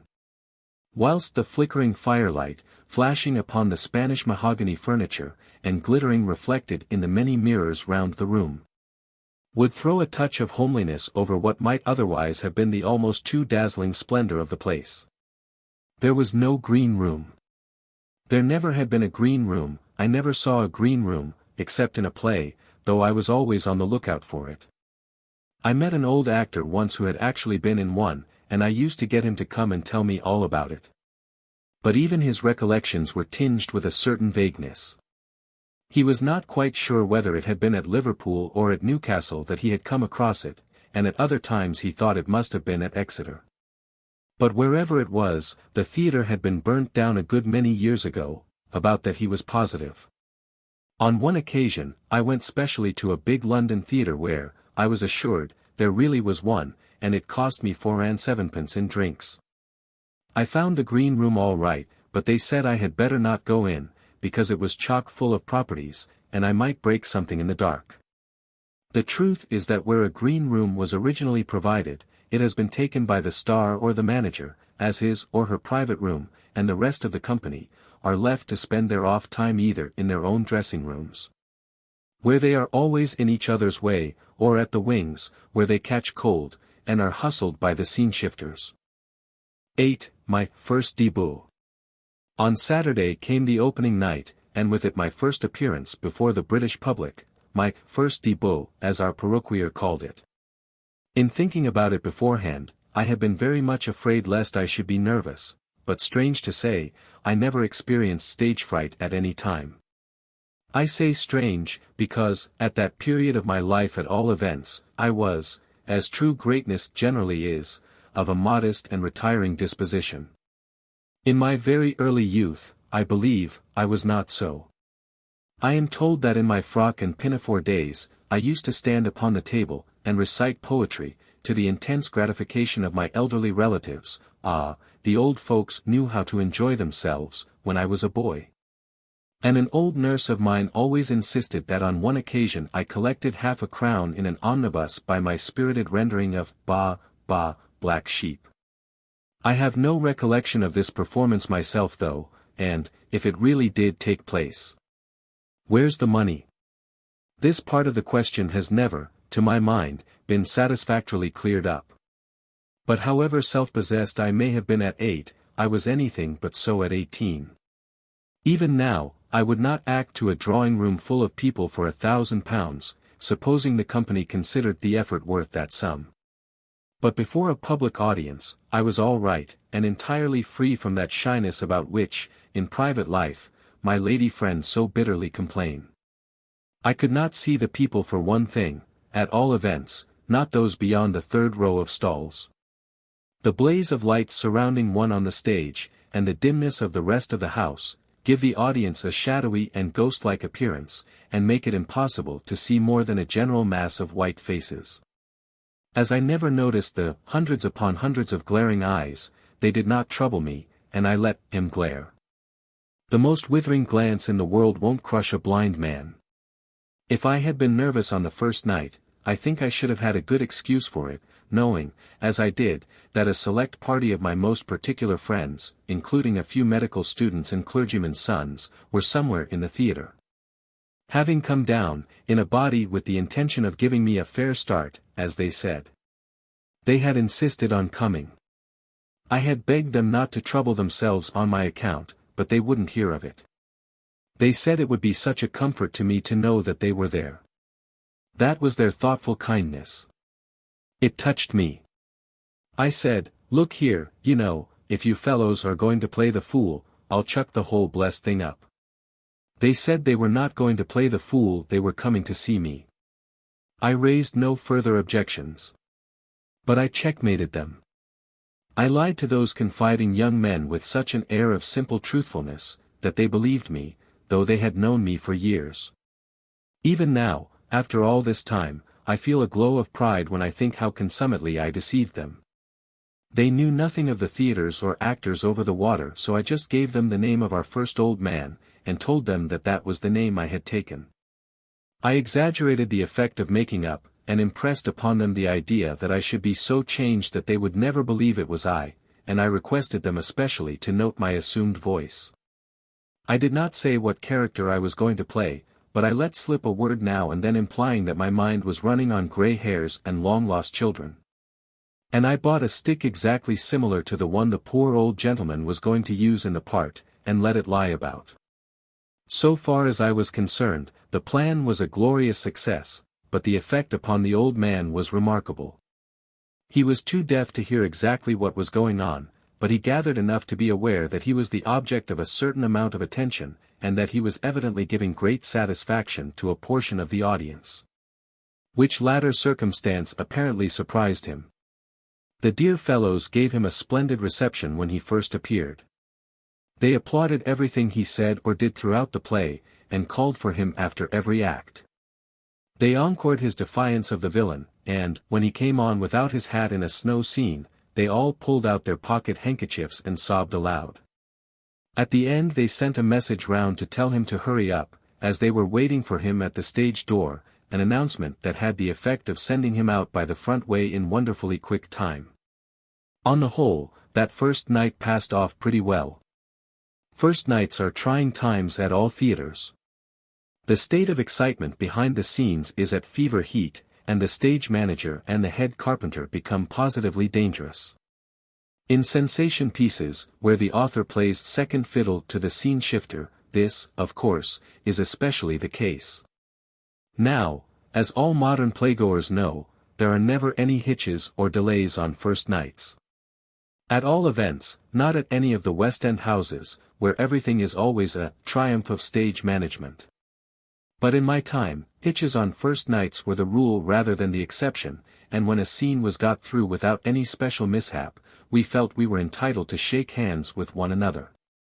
I remember one first night at a London theatre where the sensation was to be the fall of a house, crushing the villain, literally, at the end of the fourth act. Great expectations were entertained about this effect. It was confidently calculated that the collapse of this building would bring down the house, and so no doubt it would have done, if, owing to a mistake in the cues, the curtain had not come down first. The house fell beautifully, the dummy villain was killed on the spot, and the heroine saved in the nick of time by the hero, who, in these plays, is always just round the corner, but the audience only wondered what all the noise was about. And why no one had struck an attitude at the end of the act. But however flat things fell in front, the sensation behind was undoubted. When the excitement had partially subsided, there was an energetic inquiry for the man who had let down the curtain, but it appeared that he had left without stopping even to put on his hat. This did not transpire at the time, however, and, for half an hour afterward, the manager was observed to be wandering about with a crowbar, apparently looking for someone. The premature rise of curtains is attended with still more ludicrous results. On one occasion, I call to mind, the rag went up unexpectedly, and discovered the following scene. The king of the country, sitting by the side of his dying son. He is drinking beer out of a bottle. His wig and beard lie beside him on the floor. The dying son, touching herself up by the aid of a powder puff and a hand glass. The chief priest of the country, myself, eating a bath bun, while a friendly super buttons him up the back. Another time I recollect was at a very small provincial theatre. There was only one dressing room in the whole place, and that the ladies had of course. We men had to dress on the stage itself. You can imagine the rest, the yell, the confusion, the wild stampede. The stage looking like the south bank of the Serpentine after 8 p.m., the rapid descent of the curtain, the enthusiastic delight of the audience. It was the greatest success we had during our stay. I have a strong opinion, however, that this latter catastrophe was not due so much to accident as to a certain mean villain among the company, whose name, in consideration of his family, I refrain from mentioning. 9. Birds of Prey. I remained in London with my first manager during the whole summer season, which lasted about 9 months, and I think that, altogether, it was the happiest period of my stage career. The company was a thoroughly agreeable one. It was a genial, jovial company, here you are, my boy, just in time for a pull, sort of company, hail fellow well met, with everybody else sort of company. Among players, there are none of those caste distinctions such as put an insurmountable barrier between the man who sells coal by the ton and the man who sells it by the hundredweight. The profession is a republic. Lead and utility walk about arm in arm, and the star and the singing chambermaid drink out of the same pewter. We were all as friendly and sociable together as brothers and sisters, perhaps even more so, and the evening spent in those bare dressing rooms was the pleasantest part of the day. There was never a dull moment, but always plenty of bustle and fun, plenty of anecdotes, plenty of good stories, they could tell him, plenty of flirting, and talking, and joking, and laughing. What jolly little suppers they were, too, brought in smoking hot from the cook shop over the way. And in the middle of which we had to be constantly rushing off with our mouths full to rescue some unfortunate female who was always getting into trouble, or to murder an uncle. And how wide we had to open our lips, when eating, lest we should rub the carmine off. How delicious a quart of 6 ale was after a row with the police, or a struggle with the man who had carried off the girl. How enjoyable a smoke when you had to hide your pipe in your boot each time you heard a footstep, because smoking was strictly prohibited. I was not so contented at first as I might have been. I expected about £3 a week salary after giving my 1 month gratis, and I did not get it. My agreement, it may be remembered, stipulated that I should receive a salary according to ability at the end of that time, but the manager said he did not think there would ever be enough money in the house to pay me at that scale, and suggested 9 shillings a week instead, generously giving me the option of either taking it or leaving it. I took it. I took it because I saw plainly enough that if I didn't I should get nothing, that he could find 20 other young fellows as good as I to come without any salary at all, and that the agreement was not worth the paper it was written on. I was wroth at the time, but, seeing that the 9 shillings was soon raised to 12, and afterward to 15 and 18, I had really, taking things as they were, nothing to grumble at. And, when I came to know a little more about professional salaries, and learnt what even the old hands were glad to get, I was very well satisfied. The company was engaged at summer prices, which are a good deal less than winter ones, and these latter averaged something less than the wages of an industrious sweep. The public, who read of this actor receiving £120 a night, of that actress making £800 a week, of a low comedian's yearly income being somewhere about £6,000. And of a London manager who has actually paid his rates and taxes, so he says, can scarcely have any idea of what existence at the bottom of the stage ladder is like. It is a long ladder, and there are very few who possess a personal experience of both ends. Those who do, however, must appreciate the contrast. Mr. Henry Irving, speaking somewhere of his early days, mentions his weekly salary, I think, as having been 25 shillings, and no doubt, at the time, he thought that very good, and can most likely remember when he got less. In the provinces, 30 shillings is a high figure for a good all-round responsibles, and for that amount he is expected to be equal to Othello or Sir Peter Teazle at a moment's notice, and to find his own dress. A lead may get £3 in the winter, and a young utility thinks himself very well off indeed on a guinea. Now and again, the latter will get 22 or 3 shillings, but this only leads him into habits of extravagance, and he suffers for it afterward. At the minor London theatres, there being no expenses connected with travelling, etc., the salaries are even less, and from 18 shillings to £2 are about the sums promised. I do not believe I should ever have got even the salary I did, if it had not been for the extraordinary circumstance of a really successful season, so successful, indeed, that the fact could not be disguised, and for the last 3 or 4 months, excess of good fortune having evidently turned the manager's head, salaries were paid regularly and in full. This is not romancing, it is plain, sober truth. Such a thing may surprise my readers, especially those who know much about the stage, but it cannot surprise them 1/50th part so much as it surprised us. It completely bewildered the majority of the company. To have anything more than 5 shillings paid to them at one time seemed to confuse them, and, on Treasury days, they went away from the theatre with a puzzled air of affluence and responsibility. They had not been accustomed to receiving salaries in that way. What they had been used to was, say, 2 and 6 one day, 6 at the beginning of the next night, another 2 after the first act, and 8 as they were going away. That makes 1 and 4 you've had tonight, and 2 and 6 last night makes 3 and 10, mind. Yes, but, hang it all, you know, there was 4 shillings owing from last week, and 5 and 6 from the week before, that I've never had yet. My dear boy, for heaven's sake don't talk about last week and the week before. Do let's keep to 1 week at a time. We can't go back to the flood. They had been accustomed to haggle and fight for every penny they got, to dodge and trick and bully for their money in a way that a 60% moneylender would rather lose principal and interest than resort to entreat and clamor for it like Italian beggar children, to hang about after the acting manager like hungry dogs after a cat's meat man. To come down to the theatre early in the morning and wait all day for him, to watch outside his room by the hour together, so as to rush in the moment the door was opened, and stick there till he threw them a shilling.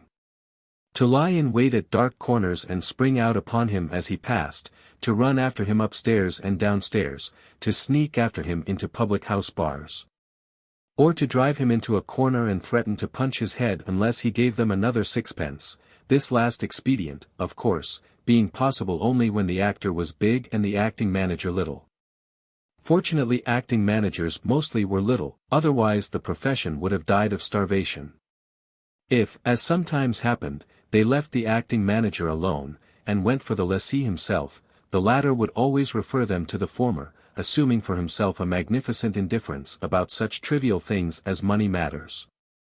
And he would even play out the farce to the length of sending for the acting manager, and begging that gentleman, as a personal favour to himself, to let Mr. So-and-so be paid without further delay, which the acting manager would gravely promise should be done.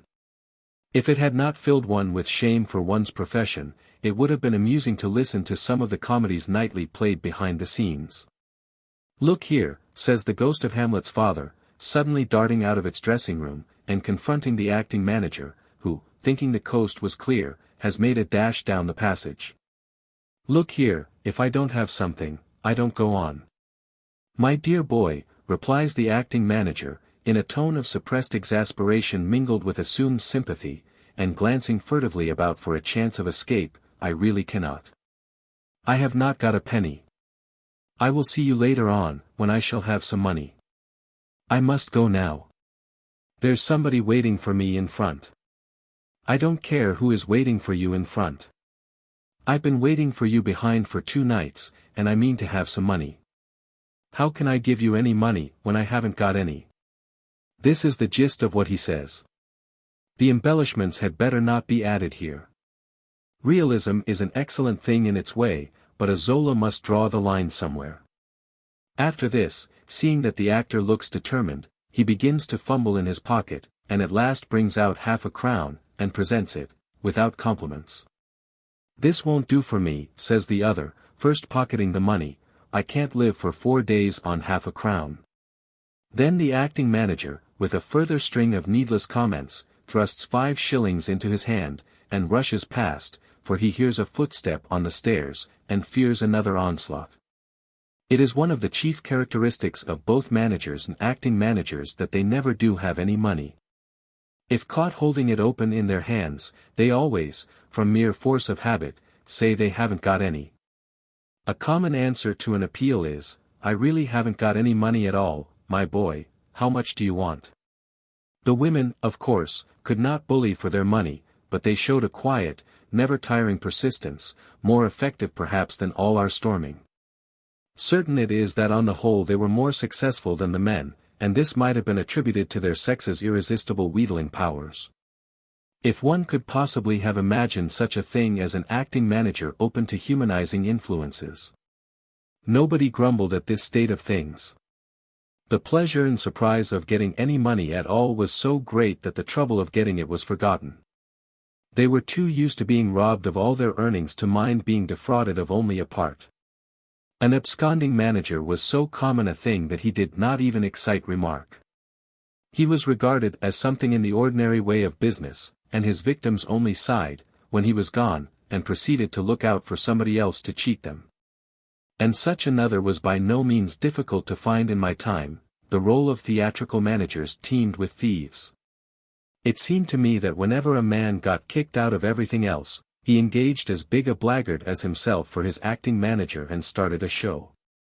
It must have been a profitable game, that played by these swindling managers, and there was no risk of any kind attending it. Nobody ever thought of interfering with them. If, by any clumsy accident on their own part, they did get within the clutches of the law, no harm came to them. County court judges appeared to regard their frauds as mere practical jokes, and the worst they had to fear was a playful admonition of the, "Ah well, you mustn't do it again, you know," kind. In the profession itself, they were received with respect, as men of decided talent in their way. Even the most notorious of them were treated with civility, and care was taken never to mention before them such subjects as dishonesty in knavery, for fear of hurting their feelings. When actors and actresses went from London to Aberdeen to join Mr. Smith's company, and found on arriving that Mr. Smith was the same man who had already swindled them under half a dozen different names at half a dozen different times and places, what do you think they did? Shook hands cordially with the gentleman, made some pleasant observations about having met before, and hoped, in whispers among themselves, that he would not serve them the same this time. Of course, on the first Saturday night, while they were on the stage, he would run off with all the week's takings, go to the next town, and advertise for another company under the name of Jones. It was no light matter for a man, and worse still for a poor girl, to be left without a penny or a friend in a strange town hundreds of miles from home. The poor players helped each other as well as they could, but provincial pros are, or, at least were, not a wealthy class, and, after having paid their fares down, and kept themselves for a week or a fortnight, the most bloated capitalists among them rarely had more than a few shillings remaining in their pockets. Wardrobes had to be left as security with irate landladies, and, until they were redeemed or replaced, no other engagement was possible. Friends, poor enough themselves, goodness knows, had to be begged of. Every kind of valuable, even the wedding ring, had to be pawned, and the return home was made with troubled faces and empty hands. The misery caused by these scoundrels makes one's blood boil to think of. I have known men and women forced to tramp home again half across the kingdom, seeking shelter in casual wards when the nights were too cold or wet to sleep under a haystack. I have known actors and actresses obliged to sell the clothes off their backs in order to get fresh stage wardrobes. I have known whole families, after having scraped together every penny they could get, so as to be able to join one of these companies, come back again a few days afterward, utterly destitute, and compelled to sell the few sticks of furniture they had about the place before making another start. I knew one poor fellow, left penniless in Glasgow, with a delicate young wife near her confinement, and they had to come back to London by boat, steerage passage, for, after pledging everything, that was all they had money enough for. It was fearful weather in the middle of January, and the vessel tossed about in the channel for over a week, landing them just in time for the woman to die at home. Some managers saved themselves the trouble of running away, and attempted to throw an air of respectability over the proceeding, by paying their company about 1 and 6 apiece on Treasury Day, stating that they were very sorry. But that the thing had been a failure. That the houses had been all paper, the expenses unusually heavy, or any other of the stock lies always on hand. And he would think to comfort them by telling them that he himself had lost money, as though that were an unanswerable reason for their losing all theirs. As to these men losing money of their own, that was impossible. They had not any to lose. Whatever they lost was somebody else's, of that you may be sure. They were men without any capital whatever, and they made use of actors merely as cat's paws in a speculation where all the risks were with the company, and all the advantages with themselves. The share system was worse even than this. It meant, in plain language, that, if the undertaking failed, the actors shared the losses amongst them, and, if it succeeded, the manager pocketed the profits. As a matter of fact, actors were then the least considered, and the most imposed upon of any people connected with the stage. If, at that time, one of my friends had started as a theatrical manager, I might, with a view of saving him unnecessary expense, have given him the following hints. You must pay your bill poster, or he won't stick up your bills, or, if he does, it will be topsy-turvy. Pay for your advertisements, or they won't get inserted. Pay your carpenters and scene shifters, or they'll make it decidedly uncomfortable for you. Pay your money takers or they'll pay themselves, your gas, or it will be cut off. Your rent, or you will be turned into the street. Be careful to pay the supers, too, or you'll find when it is time for them to go on that they've all gone off. For goodness sake, don't keep your charwoman waiting for her wages. You'll not have 5 minutes quiet until she is satisfied. And if you don't wish to find yourself in the county court on Monday morning, pay your call boy on Saturday night. You must pay these people. It is not a case of choice, there is simply no help for you. If you don't you'll have to shut up shop in a couple of days. But you needn't pay anyone else. If you have a few shillings left that you really don't know what to do with, you might divide it among the actors and actresses, but you can please yourself entirely about this. They work just the same whether they are paid or not. Your author, by the by, is another person you never need pay. Indeed, in his case, it would be positively dangerous to do so. There is no telling what effect such a shock might have upon him. Your company will, it is true, pester you a good deal for their money, and grumble and threaten, but it never comes to anything, and, after a while, you get used to it, and don't mind. As to actors and actresses taking any actual measures for their own protection, the idea never occurred to them in their wildest dreams. If you suggested such a thing to them, it took their breath away, and you were looked upon as a young man with dangerous revolutionary tendencies that would some day get you into trouble. It was useless for one man to attempt to do anything by himself. I remember an actor summoning a manager who had cheated him out of £7, and, after spending about £10 in costs, he got an order for payment by monthly installments of 10 shillings, not one of which, of course, he ever saw. After that, it was next to impossible for him to get a shop. This expression is not slang, it is a bit of local color. No manager who had heard of the affair would engage him. A pretty past the stage will come to, said they, if this sort of thing is to become common. And the newspapers observed, it was a pity that he, the actor, should wash his dirty linen in public. I have been careful to use the past tense all through these remarks. Some of them would apply very well to the present time, but on the whole, things have improved since I was on the stage. I am glad of it. I buy a basket, and go into the provinces.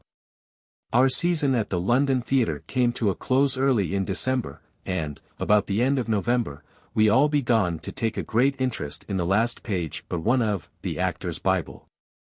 Being just before Christmas, which is the busiest period of the theatrical year, there was no difficulty in getting another shop, for useful people, clever people, talented people, knockabout people, first-class high kickers. And entire dramatic companies were wanted here, there, and everywhere. I only answered one advertisement, and was engaged at once, but this, no doubt, was owing to my having taken the precaution, when applying, of enclosing my photograph. I was to join the company a week before Christmas, at a town in the west of England, where we were to open with pantomime. I was to give the first week for rehearsals at half salary, afterward receiving a guinea a week for responsibles, traveling expenses, when we went on tour, being paid by the management. And here let me say that a more honorable and courteous gentleman than the manager of this company I never met. We did not even have to ask for our money, we were paid regularly, and to the last farthing, no matter whether business was good or bad. In short, he was an honest man, and as such held a conspicuous position among the theatrical managers of that day. Previous to leaving London, I got together a small wardrobe. I already had a stock of boots and shoes, and tights, but these were only a few of the things required, and I found it rather an expensive matter before I had done. Varying in price from 7 shillings to £2, wigs cost the most of anything, and I had to buy 7 or 8 of these, white court, brown George, flowing ringlets, scratch, why called scratch I haven't the faintest notion. A comic old man, a bald, and a flow for everything that one was not quite sure about. I picked up a good many odds and ends of costume in Petticoat Lane one Sunday morning. It is a famous place for theatrical wardrobes. I got a complete sailor's suit for 5 shillings, and a suit of livery for 16.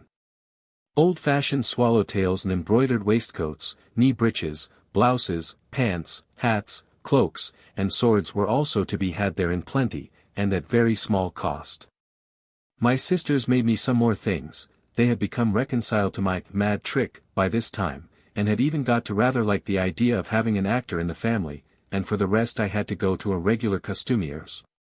All these articles, together with a pretty complete modern wardrobe, a bundle of acting editions and other books, a make-up box, a dressing case, writing case, etc., etc., made a pretty big pile, and, as this pile would be increased rather than diminished as time went on, I determined to get one big traveling basket to hold everything, and have done with it. I did get a big one. I've got it now. It's downstairs in the wash-house. I've never been able to get rid of it from that day to this. I've tried leaving it behind when removing into new lodgings, but it has always been sent on after me, generally in a wagon with a couple of men, who, evidently imagining they were restoring me a treasured heirloom, have been disappointed at my complete absence of enthusiasm. I have lured stray boys into the house, and offered them £half-a-crown to take it away and lose it, but they have become frightened, and gone home and told their mothers, and, after that, it has got about in the neighborhood that I have committed a murder. It isn't the sort of thing you can take out with you on a dark night, and drop down somebody else's area. When I used it, I had to do all my packing in the hall, for it was impossible to get the thing up and down stairs. It always stood just behind the front door, which left about 6 inches of space for people to squeeze past, and every one that came in got more or less injured. The owner of the house, returning home late at night, would pitch head foremost over it, and begin yelling murder and police, under the impression it was burglars. The girl, coming in with the beer, would bang up against it, and upset the jug over it, when the whole contents would become saturated, and smell like a public house. The language used in connection with that basket was simply appalling. It roused railway porters and cabmen to madness, and the savage way in which they rushed upon it used to make my blood run cold. Landladies, who upon my first call had welcomed me with effusion, grew cool and distant when the basket arrived. Nobody had a good word for it. Everywhere, it was hated and despised. I even feared that some day its victims would rise up and sweep it from the face of the earth. But no, it has survived both curses and kicks, and feeling it is hopeless ever to expect to get rid of it, I have made up my mind to be buried in it. Faithful old basket! It is a good many years since you and I started on our travels that snowy 17th of December, and what a row we had with the cabman, ah me. But why did you desert me at Bristol? Why did you? But stay, wherefore should I go on apostrophizing the miserable old thing in this imbecile manner, and now I come to think of it, why too should I sit here sucking the end of my pen and scowling savagely at the lamp? In the agonies of composition, when copy, which one of Field and Tour's devils is plaguing me for, I do wish they'd send a boy who couldn't whistle, is lying ready to my hand. Before me, borrowed for reference in penning these reminiscences, is a pile of letters, written during my travels to my old pal, Jim. Here's one. Dear Jim. We, the basket and I, had a terribly cold journey down. Lost the basket at Bristol and had to telegraph after it. That basket will be the death of me, I know. There is one advantage, though, it stamps you as an actor at once, and the porters don't expect any gratuities. Got jolly lodgings here. Nice, big bedroom, use of sitting room, full attendance, and cooking for 4 bob a week. Pleasant, homely people, everything as clean as a new pin, and daughter rather pretty. I should have written before, but we have been so busy. 2 and sometimes 3 rehearsals a day, to say nothing of painting the scenery, at which we all assisted. We had a crowded house for the opening on Boxing Night, and have had very fair ones ever since, all over £15. Sergeant Perry was in the stalls the other night, and a big London actor, whose name I forget just now. I say we, because we all help in everything. 2 of us went out early a morning or 2 ago bill posting. We've got a regular bill poster, but it's his week for being drunk. We, then, had a good deal of trouble training the supers and ballet. You should hear the supers dance, you can do so easily a mile off. They shake the whole building. Both they and the ballet are drawn from the fishing population of the town, and this is their first appearance on any stage. The ballet consists of 8 at present, but that is only for the first go-off, we shall reduce it to 6 in a little while. We have also got about a dozen children to do a maypole dance. It's a treat to see them. They are paid 3d. a night, but they get 3 shillings worth of enjoyment out of it for themselves. There is one little girl with the face of an angel. I honestly confess I've never seen an angel's face, and don't suppose I ever shall till I die, but I think it is that sort of face. She is dressed by 7 every evening, and, from then, till she goes on the stage at 10, she is dancing and singing on her own account all over the place. When the maypole is at last set up, she stands and gazes at it open-mouthed, and laughs to herself with glee. In her excitement, she always dances round the wrong way, and with the wrong boy, but it's always the same wrong boy, that is what makes it extraordinary. Happy wrong boy, only he doesn't know he's happy, he is so small. After the dance, the little boys kiss the little girls. You ought to see this little fairy turn aside and giggle, and push her little lover away.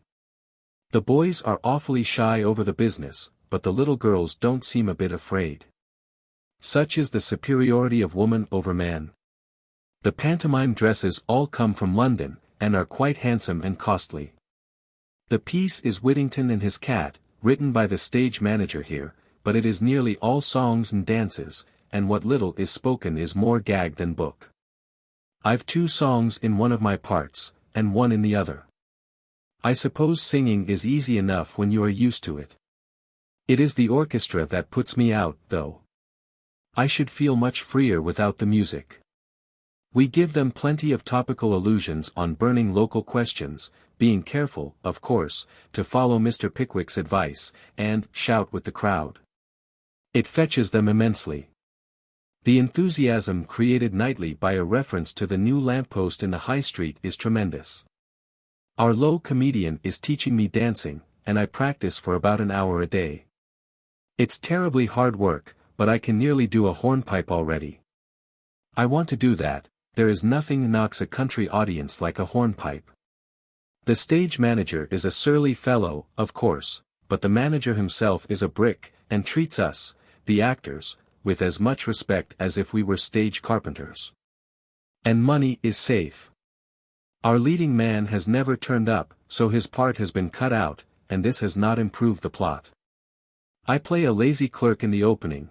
It's like going back to the old civil service days, and also Prime Minister of XVIII. Having only 3 minutes for change. I get some legitimate fun out of the Prime Minister, but the clerk does not require artistic acting. I pretend to go to sleep, and then the clown, who plays another clerk, catches me over the head with a clapper, and then I wake up and catch him over the head with the clapper, and then he rushes at me and hits me, and I take the nap from him. And then he takes a nap from me. It wakes you up, this sort of nap, I tell you, after which, we both have a grand struggle with the cat. I fell on my head the other night, lucky it wasn't any other part of me, and broke a chair in the course of this struggle. I got an encore for that, but didn't take it. I suppose you might call this knockabout business. I'm glad there are none of my friends here to see me. Acting isn't all making love in tights, and fighting with a real sword. We play a drama before the panto, on Saturday next. Fancy me as the heavy father, blessing the stage manager and the leading lady, whose united ages amount to about 80. That is what I am going to do. We all dined with the manager on Christmas Day at his hotel, and had a very pleasant evening, keeping it up till 4. We are each of us to have a "ben" before leaving here. I was rather pleased at this when I heard it, but the others displayed no rapture. Our walking gent told me he never lost less than 30 shillings at his benefits. I don't think I shall take one. You pay all expenses, and have half the receipts. The attraction about it to my mind, though, is that you can put up what you like, and choose your own parts. I should like to have a try at Romeo. I have tasted fame and don't like it. I have been recognized in the street, and followed by a small crowd of children. They evidently expected me to stop at some corner and sing. The men's dressing room at the theater is up in the flies, and the only means of communication with it is by a ladder. This got removed the other night, so that our low comedian couldn't get down. We didn't know this, however, so the Lord Chamberlain went on and said, "Behold your prince approaches," and of course he didn't come. So the Lord Chamberlain said it again, and the house began to laugh. And then an excited voice from above cried out, "Shut up, you fool! Where's the ladder? Must shut up myself now, for it's 7:30, and I'm on at 8. I'm very comfortable down here. Write soon, old chap, and give us all the news. Have you seen dear little? Oh. The rest has nothing to do with theatrical matters." 11. First Provincial Experiences. I thought I was safe for the summer with this company, and congratulated myself upon having found such good quarters. The glorious uncertainty of the boards, however, almost rivals that of the turf. From one reason and another, we broke up without ever going on tour, so that, 2 months after leaving London, I found myself back there again on my way to the opposite side of the kingdom to join another company. But, short as was my first country engagement, it gave me a pretty good insight into what provincial work was like. The following is from one of my letters, written after about a fortnight's experience of this work, which did not begin until the pantomime was withdrawn. The panto is over. I wasn't by any means fond of it, but I'm sorry for one thing. While it was running, you see, there was no study or rehearsal, and we had the whole day free, and could, and did, enjoy ourselves. But no skating parties now. No long walks. No drives. No getting through a novel in one day. We play at least 2 fresh pieces every night and sometimes 3. Most of them here already know their parts as well as they know their alphabet, but everything is new to me, and it is an awful grind. I can never tell until one night what I'm going to play the next. The cast is stuck up by the stage door every evening, and then, unless you happen to have the book yourself, you must borrow the stage manager's copy, and write out your part. If somebody else wants it, too, and is before you, you don't get hold of it till the next morning perhaps, and that gives you about 8 hours in which to work up a part of say 6 or 7 lengths. Length is 42 lines. Sometimes there's a row over the cast. Second low comedy isn't going to play old men. That's not his line, he was not engaged to play old men. He'll see everybody something first. First old man wants to know what they mean by expecting him to play second old man's part. He has never been so insulted in his life. He has played with Keane and Macready and Phelps and Matthews, and they would none of them have dreamt of asking him to do such a thing. Juvenile lead has seen some rum things, but he is blowed if ever he saw the light comedy part given to the walking gentleman before. Anyhow he shall decline to play the part given him, it's mere utility. Walking gent says, well, it really isn't his fault, he doesn't care one way or the other. He was cast for the part, and took it. Juvenile lead knows it isn't his fault, doesn't blame him at all, it's the stage manager he blames. Juvenile lead's opinion is that the stage manager is a fool. Everybody agrees with him here, it is our rallying point. The general result, when this sort of thing occurs, is that the part in dispute, no matter what it is, gets pitched on to me as responsibles. There's a little too much responsibility about my line. I like the way they put it, too, when they want me to take a particularly heavy part. They call it, giving me an opportunity. If they mean an opportunity to stop up all night, I agree with them. That is the only opportunity one see about it. Do they suppose you are going to come out with an original and scholarly conception of the character, when you see the part for the first time the night before you play it? Why, you haven't time to think of the meaning of the words you repeat. But even if you had the chance of studying a character, it would be no use. They won't let you carry out your own ideas. There seems to be a regular set of rules for each part, and you are bound to follow them. Originality is at a discount in the provinces. I have lived to see our stage manager snubbed, sat upon, crushed. He has been carrying on down here, and swelling around to that extent you'd have thought him a station master at the very least.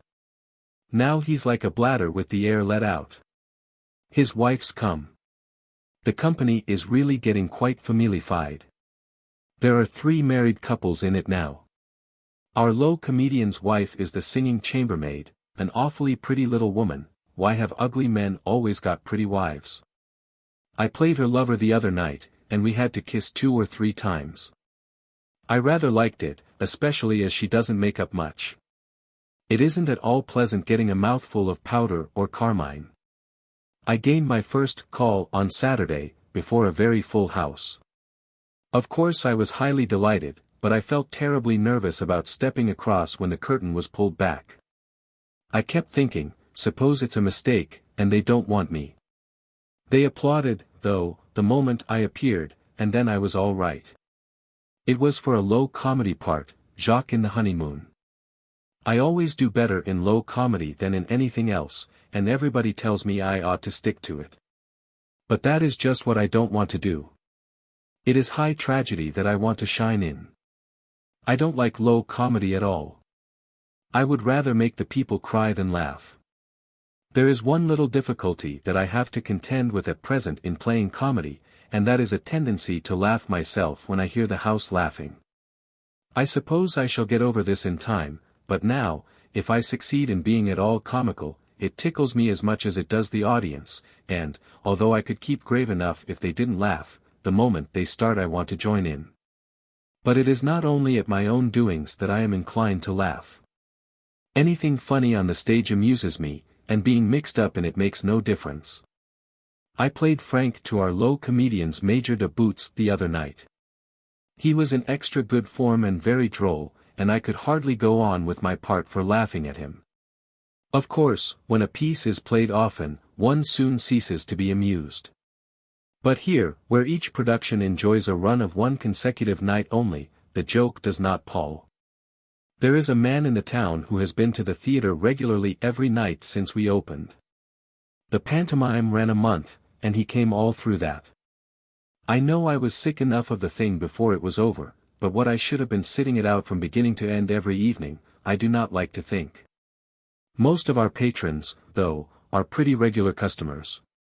The theatre-going population of the town is small but determined. Well, you see, ours is the only amusement going. There was a fat woman came last week, but she did not stay long. The people here are all so fat themselves they thought nothing of her. 12. Mad Matt takes advantage of an opportunity. I had a day in London before starting off on my next venture, and so looked in at my old theatre. I knew none of the company, but the workmen and supers were mostly the same that I had left there. Dear old Jim was in his usual state and greeted me with a pleasant "Hello. You seem jolly fond of the place, you do. What the deuce brings here?" I explained that it was a hankering to see him once again. Mad Matt was there, too. The pantomime was still running, and Matt played a demon with a pasteboard head. He was suffering great injustice nightly, so it appeared from what he told me. He was recalled regularly at the end of the scene in which he and his brother demons were knocked about by the low comedian, but the management would not allow him to go on again and bow. "They are jealous," whispered Matt to me, as we strolled into the Rodney. It would be unprofessional for an actor to meet a human creature whose swallowing organization was intact, and not propose a drink. Jealous, that's what it is. I'm getting too popular, and they think I shall cut them out. The poor fellow was madder than ever, and I was just thinking so at the very moment that he turned to me and said, "Do you think I'm mad? Candidly now. It's a little awkward when a maniac asks you point blank if you think he's mad." Before I could collect myself sufficiently to reply, he continued. "People often say I'm mad, I've heard them. Even if I am, it isn't the thing to throw in a gentleman's teeth, but I'm not. You don't think I am, do you?" I was that, took aback, as Mrs. Brown would put it, that, if I had not had the presence of mind to gulp down a good mouthful of whiskey and water, I don't know what I should have done. I then managed to get out something about a few slight eccentricities, perhaps, but "That's it," he cried excitedly, "eccentricities, and they call that being mad. But they won't call me mad long, wait till I've made my name. They won't call me mad then. Mad. It's they're the fools, to think a man's mad when he isn't. Ha, ha, my boy, I'll surprise 'em one day. I'll show the fools, the dolts, the idiots, who's been mad. Great genius is to madness close allied. Who said that, eh? He was a genius, and they called him mad, perhaps. They're fools, all fools, I tell you. They can't tell the difference between madness and genius, but I'll show them some day, some day." Fortunately there was nobody else in the bar where we were, or his ravings would have attracted an unpleasant amount of attention. He wanted to give me a taste of his quality then and there in his favorite role of Romeo, and I only kept him quiet by promising to call that night and hear him rehearse the part.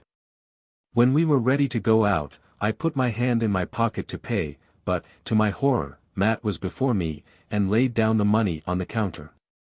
Nor would any argument induce him to take it up again. He was hurt at the suggestion even, and reminded me that I had stood treat on the last occasion, about 3 months ago. It was impossible to force the money on him. He was as proud on his 6 shillings a week as Croesus on 60,000 a year, and I was compelled to let him have his way. So he paid the 8 pence, and then we parted on the understanding that I was to see him later on at his lodgings.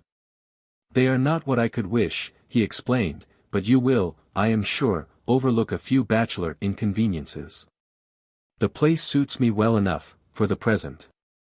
Hearing a lunatic go through Romeo is not the pleasantest way of passing the night, but I should not have had pluck enough to disappoint the poor fellow, even if I had not promised, and, accordingly, after having spent the evening enjoying the unusual luxury of sitting quiet, and seeing other people excite themselves for my amusement, I made my way to the address Matt had given me.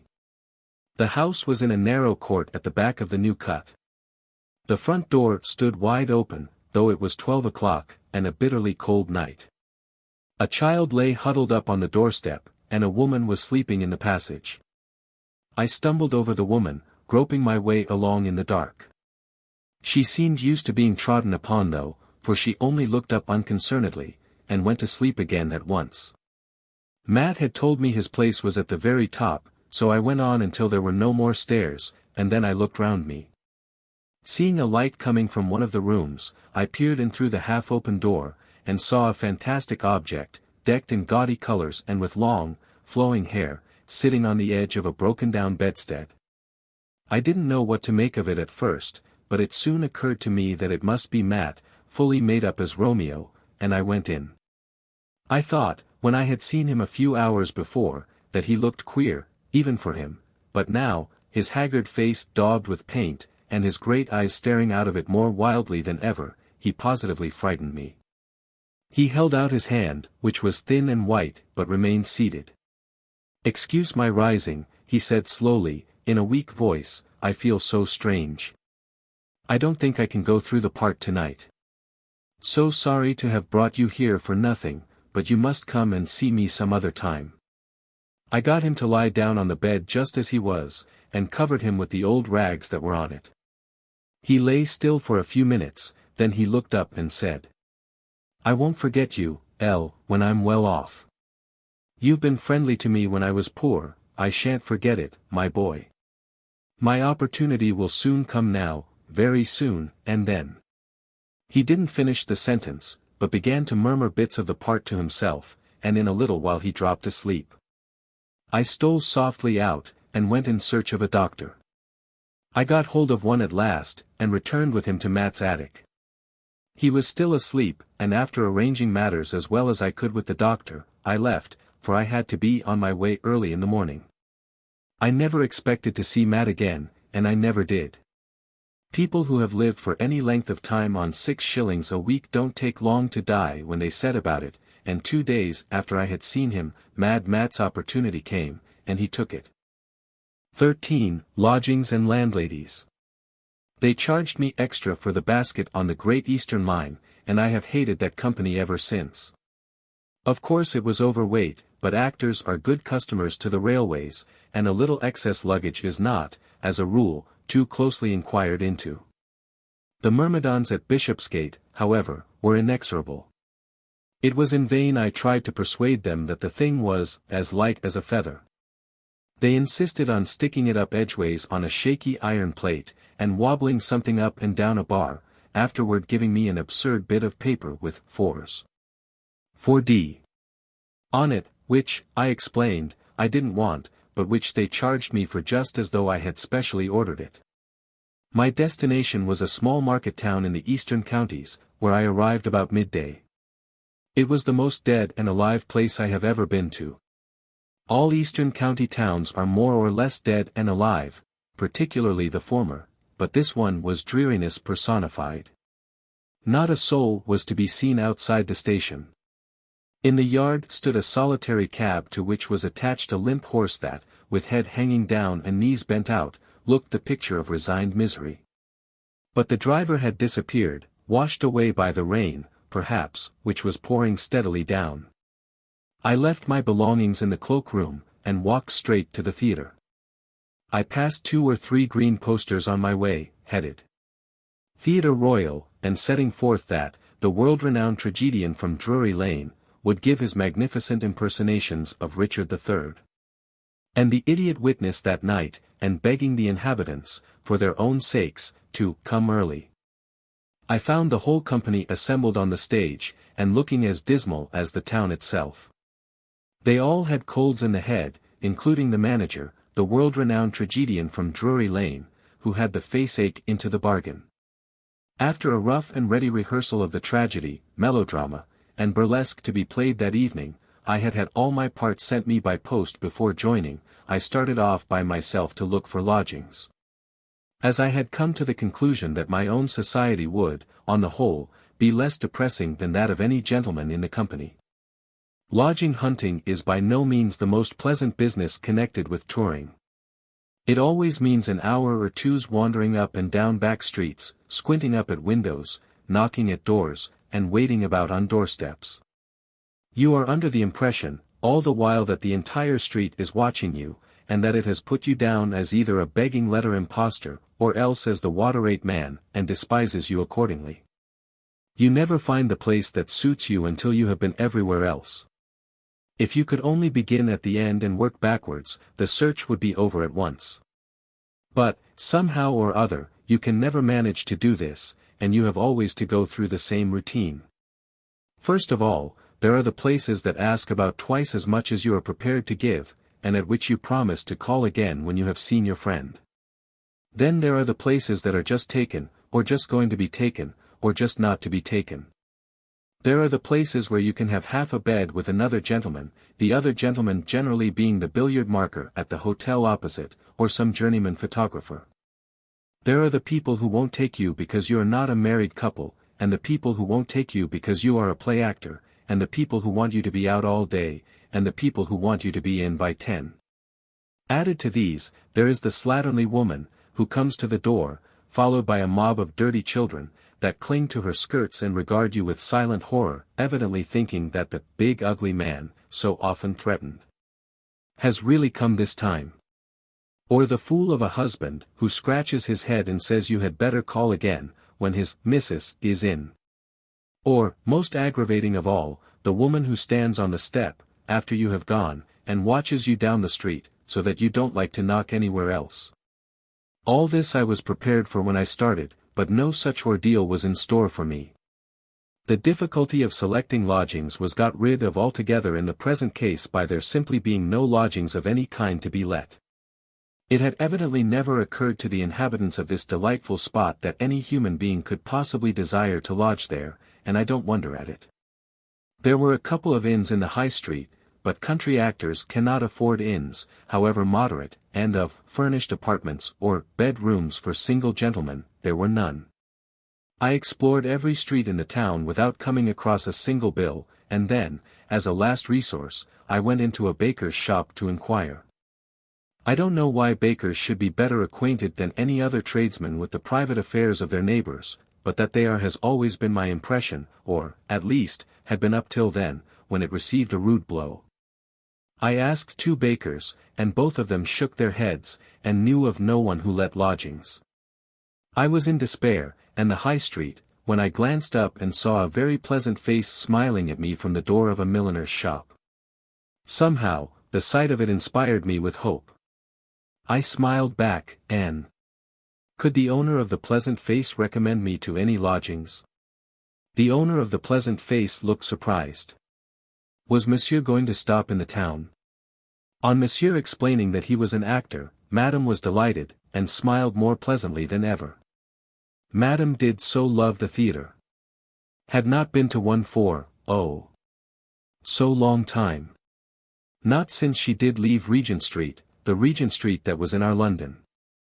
Did Monsieur know London? Had been to heaps and heaps of theatres then. And at Paris. Ah! Paris. Ah, the theatres at Paris. Ah! But there was nothing to go to here. It was so quiet, so stupid, this town. We English, we did seem so dull. Monsieur, son Mari, he did not mind it. He had been born here. He did love the sleepiness, the what we did call the monotony. But Madame, she did love the gaiety. This place was, oh, so sad. Here Madame clasped her hands, pretty little hands they were, too, and looked so piteous, that Monsieur felt, strongly inclined to take her in his arms and comfort her. He, however, on second thoughts, restrained his generous impulse. Madame then stated her intention to go to the theatre that very evening, and requested to know what was to be played. On Monsieur informing her that, the world-renowned tragedian from Drury Lane, would give his magnificent impersonations of Richard III. And the idiot witness, she seemed greatly impressed, and hoped it was a comedy. Madame loved comedies. To laugh at all the fun, to be made merry, that was so good. Monsieur thought that Madame would have plenty to laugh at in the magnificent impersonations of Richard III. And the idiot witness, even if she found the burlesque a little heavy, but he didn't say so. Then Madame remembered Monsieur was looking for lodgings. Madame put the tip of her forefinger in her mouth, puckered her brows, and looked serious. Yes, there was Miss Kemp, she had sometimes taken a lodger. But Miss Kemp was so strict, so particular. She did want everyone to be so good. Was Monsieur good? This with a doubting smile. Monsieur hazarded the opinion that having gazed into Madame's eyes for 5 minutes was enough to make a saint of any man. Monsieur's opinion was laughed at, but, nevertheless notwithstanding, Miss Kemp's address was given him, and thither he repaired, armed with the recommendation of his charming little French friend. Miss Kemp was an old maid, and lived by herself in a small 3-cornered house that stood in a grass-grown courtyard behind the church. She was a prim old lady, with quick eyes and a sharp chin. She looked me up and down with 2 jerks of her head, and then supposed that I had come to the town to work. No, I replied, I had come to play.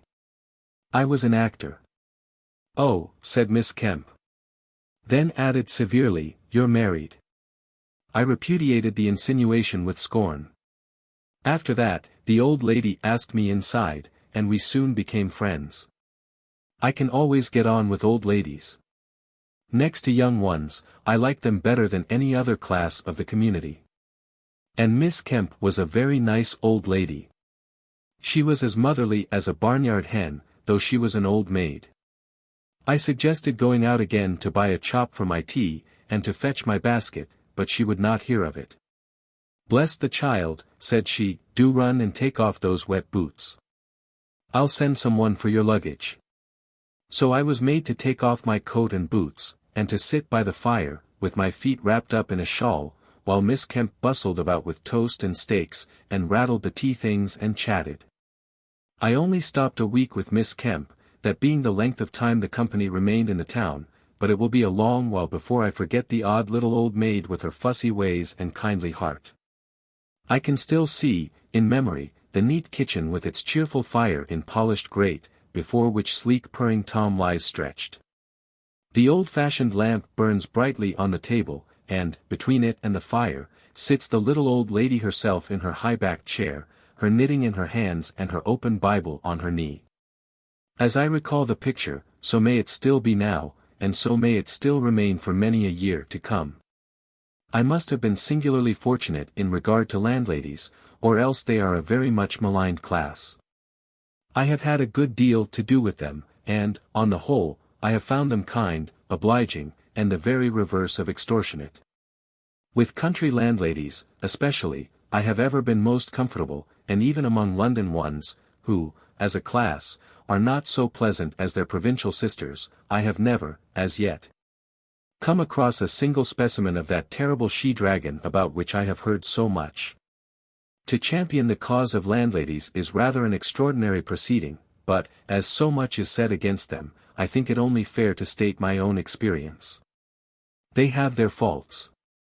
They bully the slavey, but then the slavey sauces them, so perhaps it is only tit for tat, they will fry chops, and they talk enough for an Irish M.P.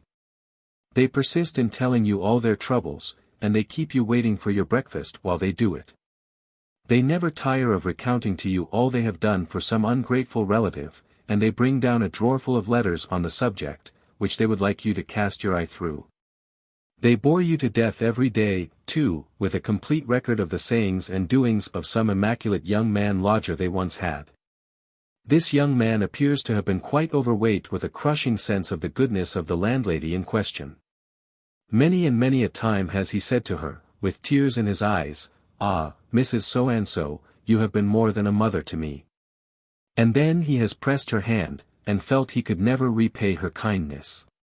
Which seems to have been the fact, for he has generally gone off, in the end, owing a pretty considerable sum. 14. With a stock company.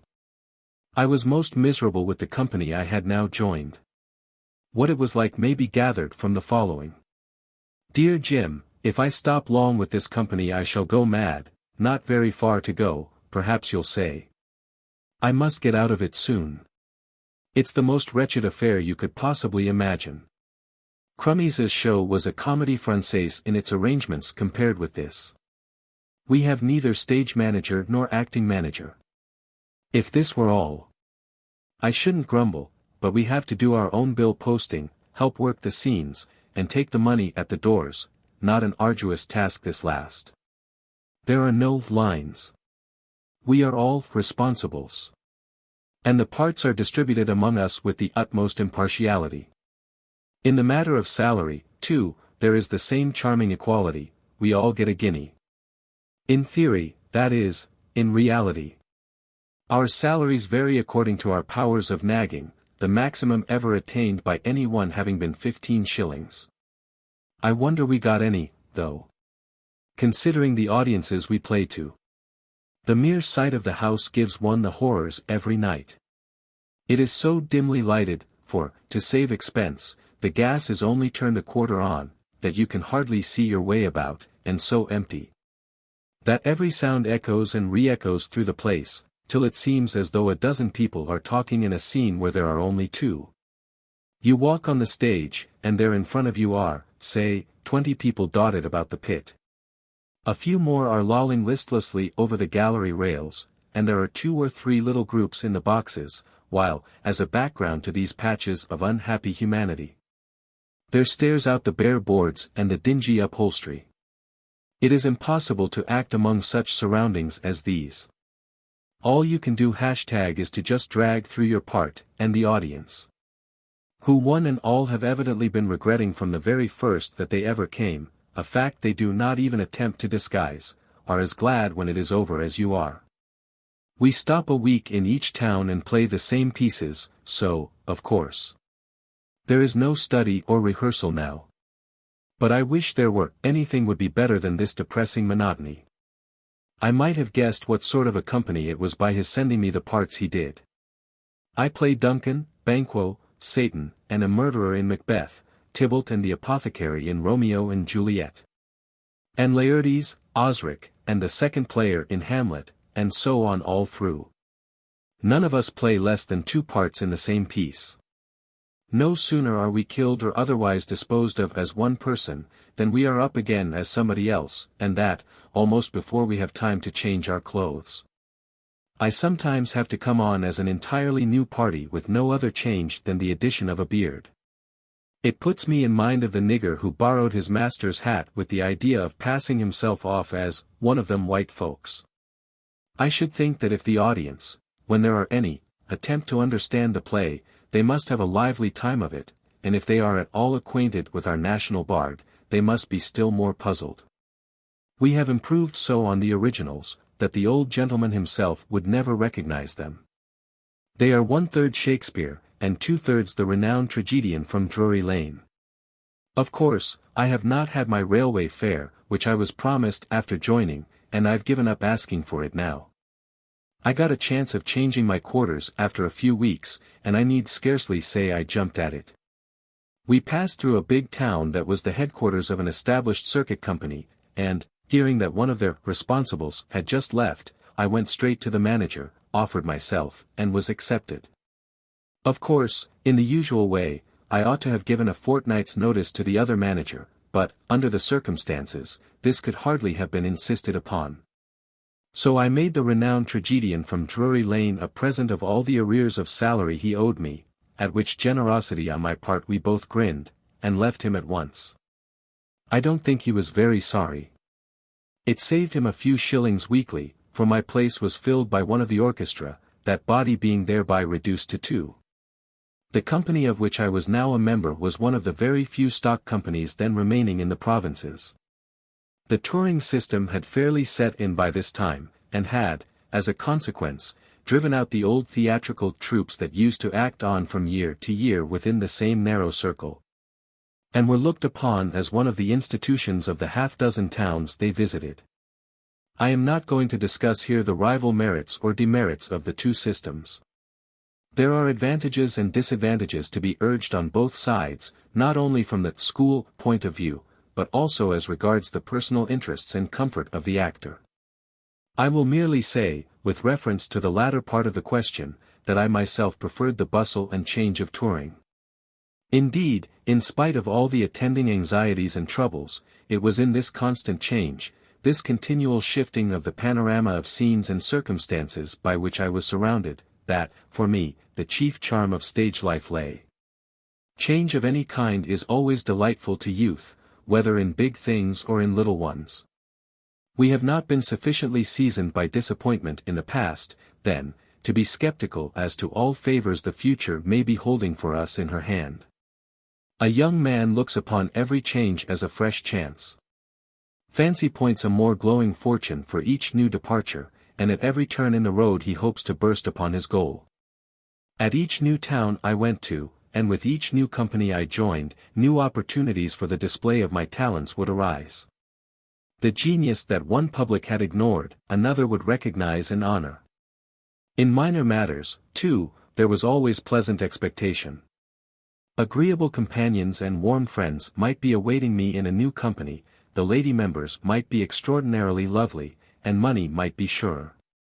The mere traveling, the seeing strange towns and country, the playing in different theatres, the staying in different lodgings, the occasional passing through London and looking in at home, all added to the undoubted delight I felt in this sort of life, and fully reconciled me to its many annoyances. But being fixed in a dull country town for about 6 months at a stretch, with no other recreation than a game of cards, or a gossip in an inn parlour, I didn't find it all pleasant. To the staid, or to the married members, I dare say it was satisfactory enough. They had, some of them, been born in the company, and had been married in the company, and they hoped to die in the company. They were known throughout the circuit. They took an interest in the towns, and the towns took an interest in them, and came to their benefits.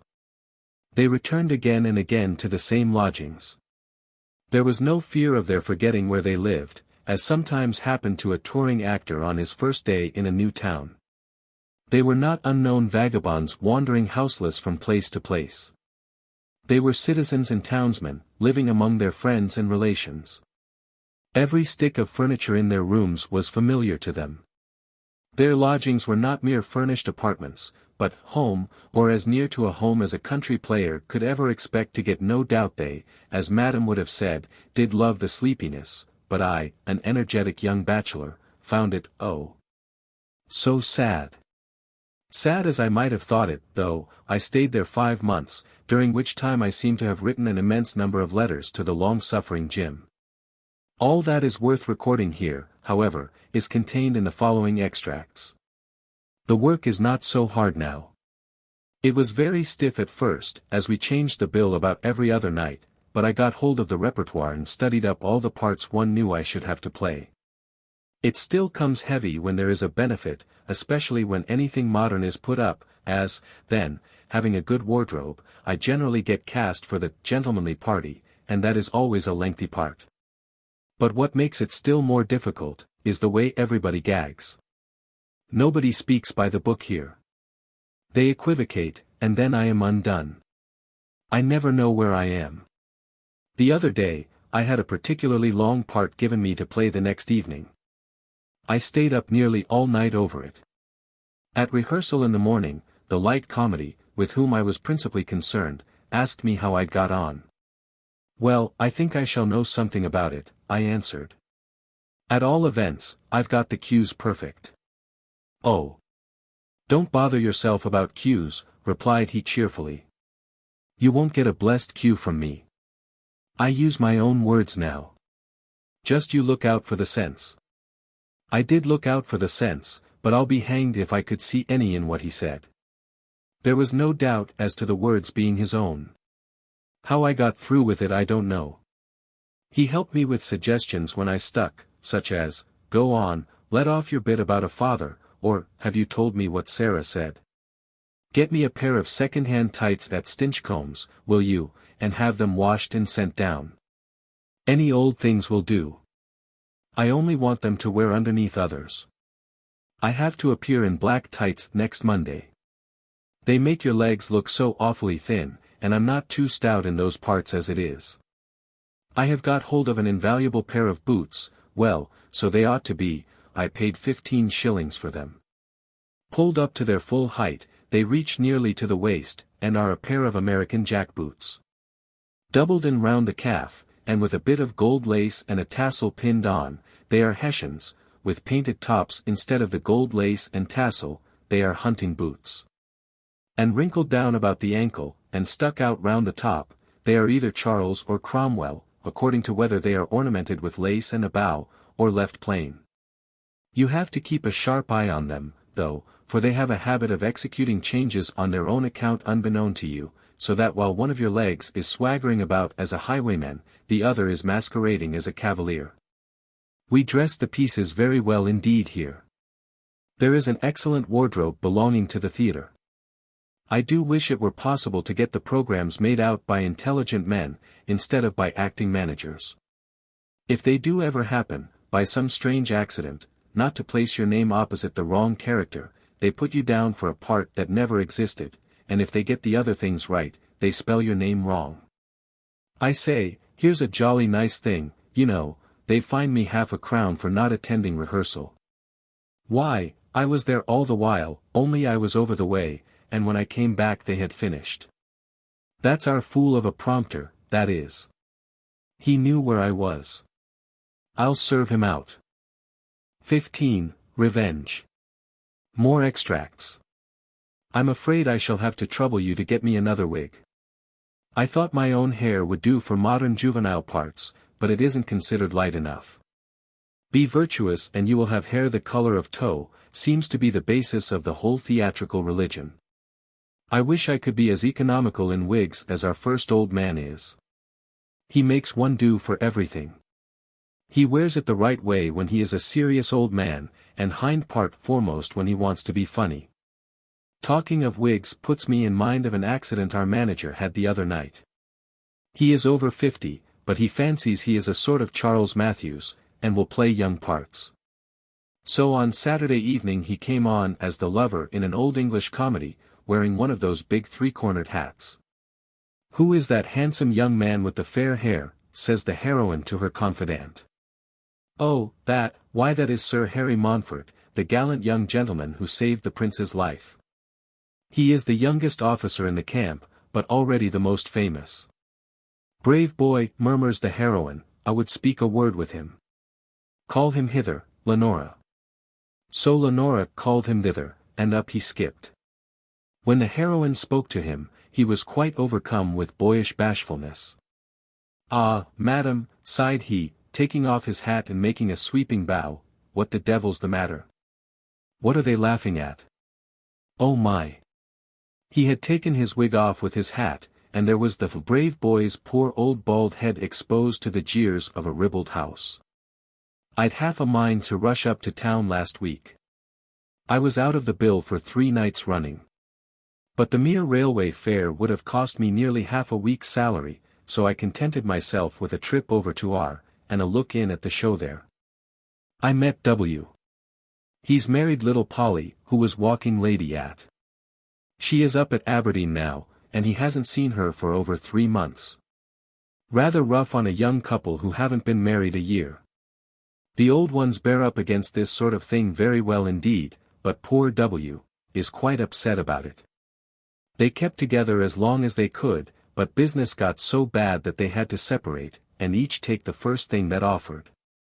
You remember my telling you how our prompter got me fined for not attending a rehearsal some time ago. I said I would serve him out, and so I have.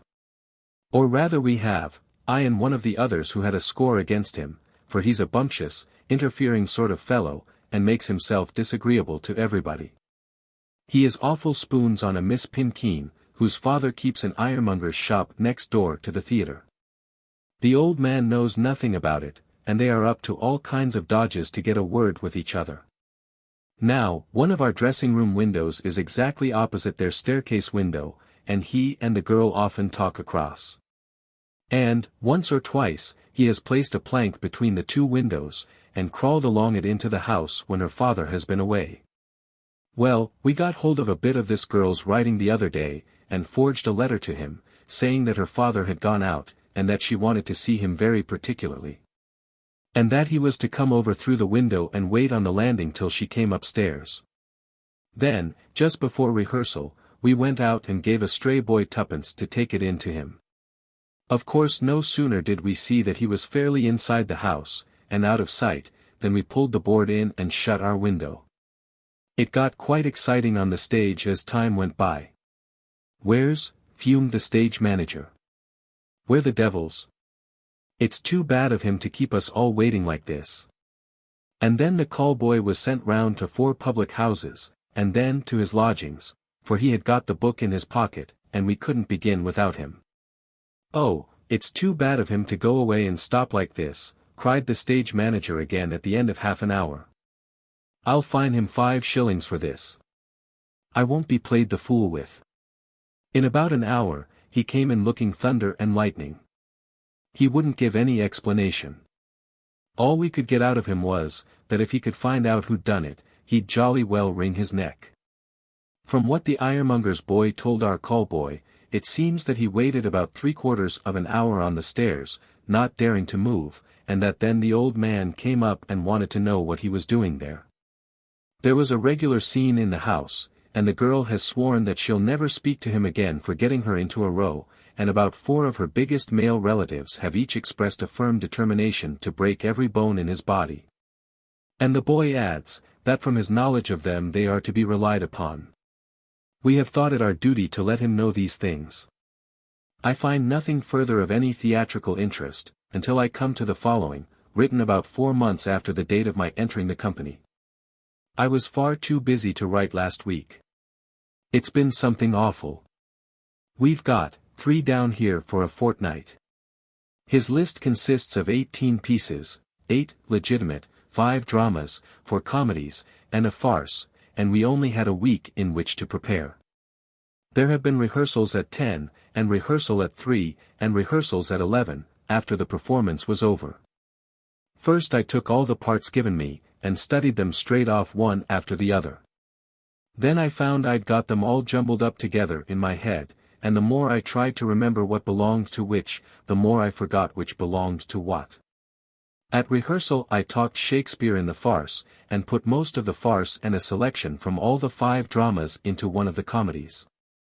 And then the stage manager went to put me right, and then he got mixed up, and wanted to know if anybody could oblige him by informing him what really was being rehearsed. And the leading lady in the first low comedy said it was one of the dramas, but the second low comedy, the soubrette, and the leader of the orchestra would have it was a comedy. While the rest of us were too bewildered to be capable of forming any opinion on any subject. The strain has so upset me, that I don't even now know whether I'm standing on my head or my heels, and, our first old man, but I'll come to him later on. My work has been particularly heavy, for, in consequence of a serious accident that has happened to our walking gentleman, I've had to take his place. He was playing a part in which somebody, the heavy man, tries to stab him while he's asleep. But just when the would-be murderer has finished soliloquizing, and the blow is about to fall, he starts up, and a grand struggle ensues. I think the other fellow must have been drunk on the last occasion. Anyhow, the business was most clumsily managed, and our walking gent, got his eye cut out, and is disfigured for life. It is quite impossible for him now to play his old line, and he has to do heavies or low comedy, or anything where appearance is of no importance. The poor fellow is terribly cut up, don't think I'm trying to make a ghastly joke, and he seems to be especially bitter against me for having slipped into his shoes. I'm sure he need not be. Whatever good his ill wind has blown me has brought with it more work than it's worth, and I think, on the whole, taking this star business into consideration, I would rather have stopped where I was. I knew a good many of the parts one should have had to play, but as it is, everything has been fresh study. Well, I was going to tell you about our old man. He had always boasted that he hadn't studied for the last 10 years.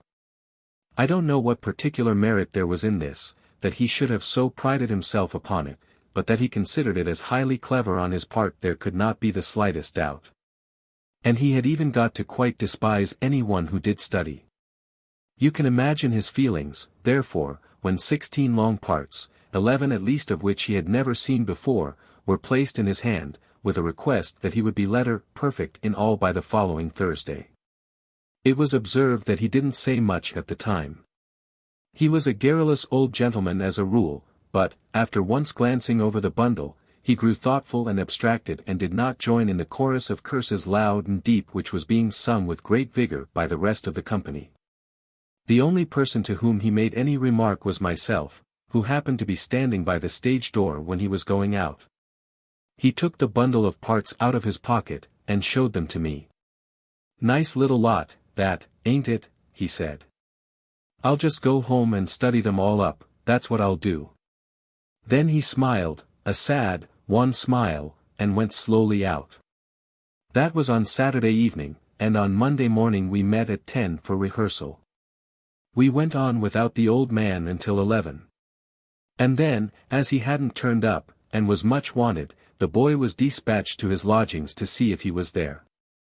We waited patiently for another quarter of an hour, and then the boy returned. The old man had not been seen since Sunday. His landlady had left him in the morning, looking over the parts, and when she returned in the evening, he was gone. A letter, addressed to her, had been found in his room, and this she had given the boy to take back with him. The stage manager took it and hurriedly opened it. At the first glance, he started and uttered an exclamation of horror. And when he had finished it, it dropped from his hand, and he sank down in the nearest chair, dazed and bewildered, like a man who has heard, but cannot yet grasp, some terrible news. A cold, sickly feeling came over me. The strange, faraway look, and the quiet, sad smile that I had last seen on the old man's face came back to me with startling vividness, and with a new and awful meaning. He was old and enfeebled. He had not the elastic vigor of youth that can bear up under worry and work. His mind, to all seeming, had never at any time been very powerful. Had the sudden and heavy call upon his energies actually unhinged it? And had the poor old fellow in some mad moment taken up arms against his sea of troubles, and by opposing ended them? Was he now lying in some shady copse, with a gaping wound from ear to ear, or sleeping his last sleep with the deep waters for a coverlet? Was what lay before me a message from the grave? These thoughts flashed like lightning through my brain as I darted forward and picked the letter up. It ran as follows. Dear Mrs. Hop Sam, I'm off to London by the 3.30, and shan't come back. I'll write and let you know where to send my things. I left a pair of boots at Jupp's to have the toe cap sewn, please get M, and there was a nightshirt short last week, it's got a D on it. If they send from the theatre, tell them to go to the devil. And if they want 16 parts studied in a week, they'd better get a cast-iron actor. Yours truly, D. This was a great relief to me, but it didn't seem to have soothed the stage manager much. When he recovered from his amazement, he said what he thought of the old man, which I will not repeat. There was a deuce of a row, I can tell you.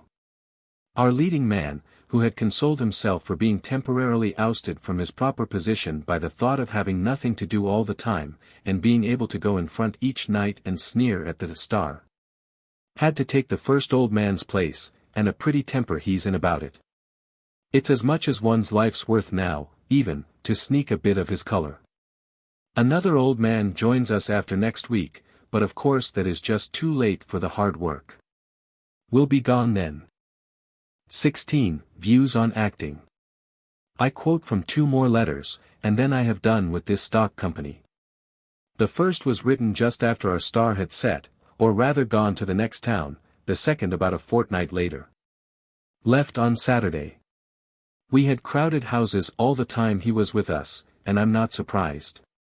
It must have been a treat to these benighted provincials to see real acting. No wonder country people don't care much for theatres, seeing the wretched horseplay presented to them under the name of acting. It does exasperate me to hear people talking all that thundering nonsense about the provinces being such a splendid school for young actors. Why, a couple of months of it is enough to kill any idea of acting a man may have started with.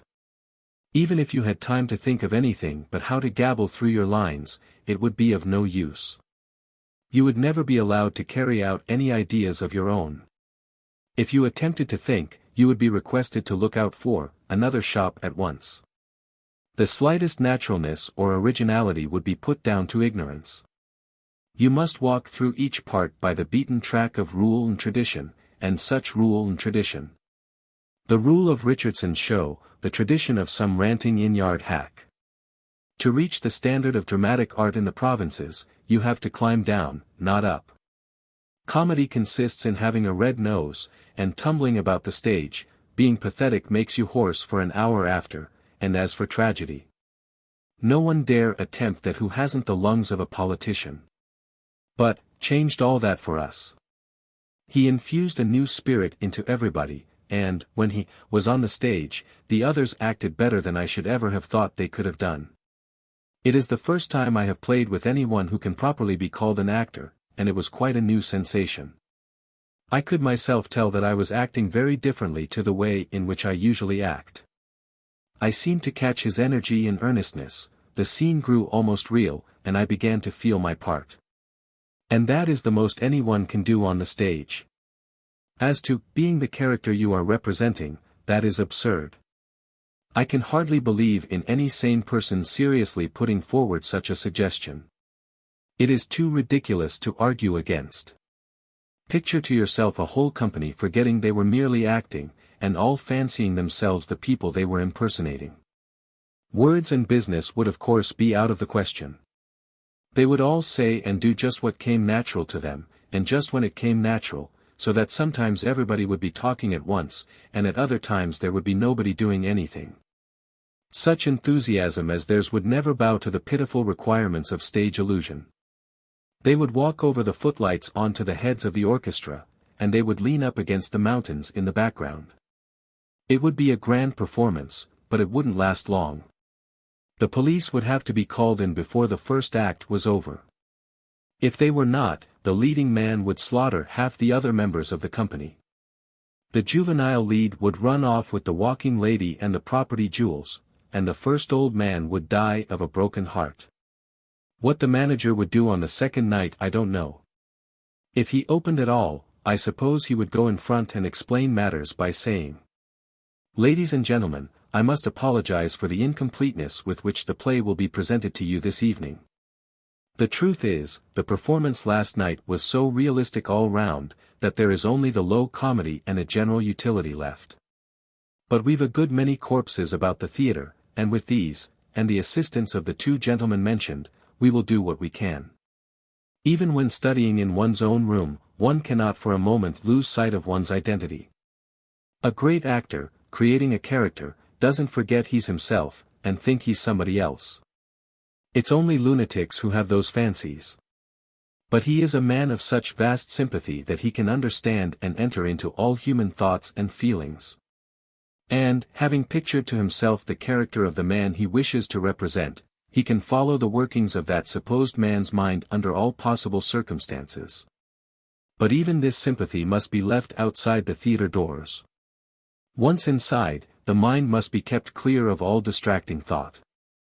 What is gone through on the stage is merely an exact repetition of what is conceived in the study, and a cool head and a good memory are the only reliable servants when once the curtain is up. Of course a man should feel what he is acting. Feeling is the breath of acting. It is to the actor what Aphrodite's gift was to Pygmalion, it gives life to his statue. But this feeling is as much a matter of memory as the rest. The actual stage is too artificial for emotion to come to one naturally while there. Each passion is assumed and dropped by force of will, together with the words and action which accompany it. I made a sensation here last Tuesday. I was playing the very part in which our walking gentleman met with his accident, and he was playing the villain, who tries to stab me while I am asleep. The heavy man has left. He went soon after he had done the mischief. Well, everything had gone very smoothly so far, and I was lying there on the couch at the back of the darkened stage, and he was leaning over me with the knife in his hand. I was quite still, waiting for my cue to awake, and wondering if I could manage to start up quickly, when I raised my eyes and caught sight of R.'s face. I may have done him an injustice. His expression may have been mere acting. The whole idea was, perhaps, due to nothing but my own imagination. I have thought this since. At the time it flashed across me, he means to revenge himself on me for having taken his place. He is going to disfigure me just as he was disfigured. In an instant I sprung up and wrested the knife from his hand. We stood there looking at one another, and neither of us moved or spoke, he, livid underneath his color, and trembling from head to foot. How long we kept in that position I do not know, for the thud of the curtain upon the stage was the first thing that recalled me to myself. Up to when I had snatched the knife from him, all had been in exact accordance with the book.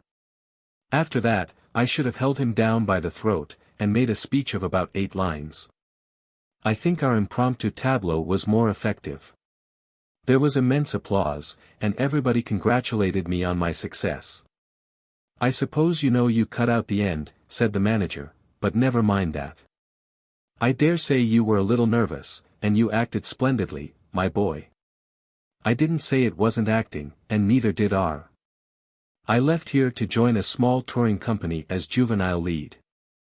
I looked upon the offer as a grand opportunity at the time, and following Horace S.'s advice, grasped it by the forelock. I therefore, one Sunday morning packed my basket, went round the town and shook hands with everybody, not without a pang of regret, for there are few human beings we can be with for any length of time and not be sorry to say good-bye to, and then, as the bright summer sun was setting and the church bells beginning to peal, I steamed away, or rather the engine did, and the city and its people faded out of my sight and out of my life. Sunday is the great traveling day for actors. It loses them no time. A company can finish at one town on the Saturday night, and wake up on Monday morning in the next, ready to get everything shipshape for the evening. Or an actor can leave one show and join another at the other end of the kingdom without missing a single performance. I have known a man play in Cornwall on the Saturday, and at Inverness on the following Monday. But convenient though it is in this respect, in every other, Sunday travelling is most unpleasant, and, for their gratification, I can assure strict Sabbatarians that it brings with it its own punishment. Especially to a man with a conscience, an article which, in those early days, I was unfortunate enough to possess. A conscience is a disagreeable sort of thing to have with one at any time. It has a nasty disposition, a cantankerous, fault-finding, interfering disposition. There is nothing sociable about it. It seems to take a pleasure in making itself objectionable, and in rendering its owner as uncomfortable as possible.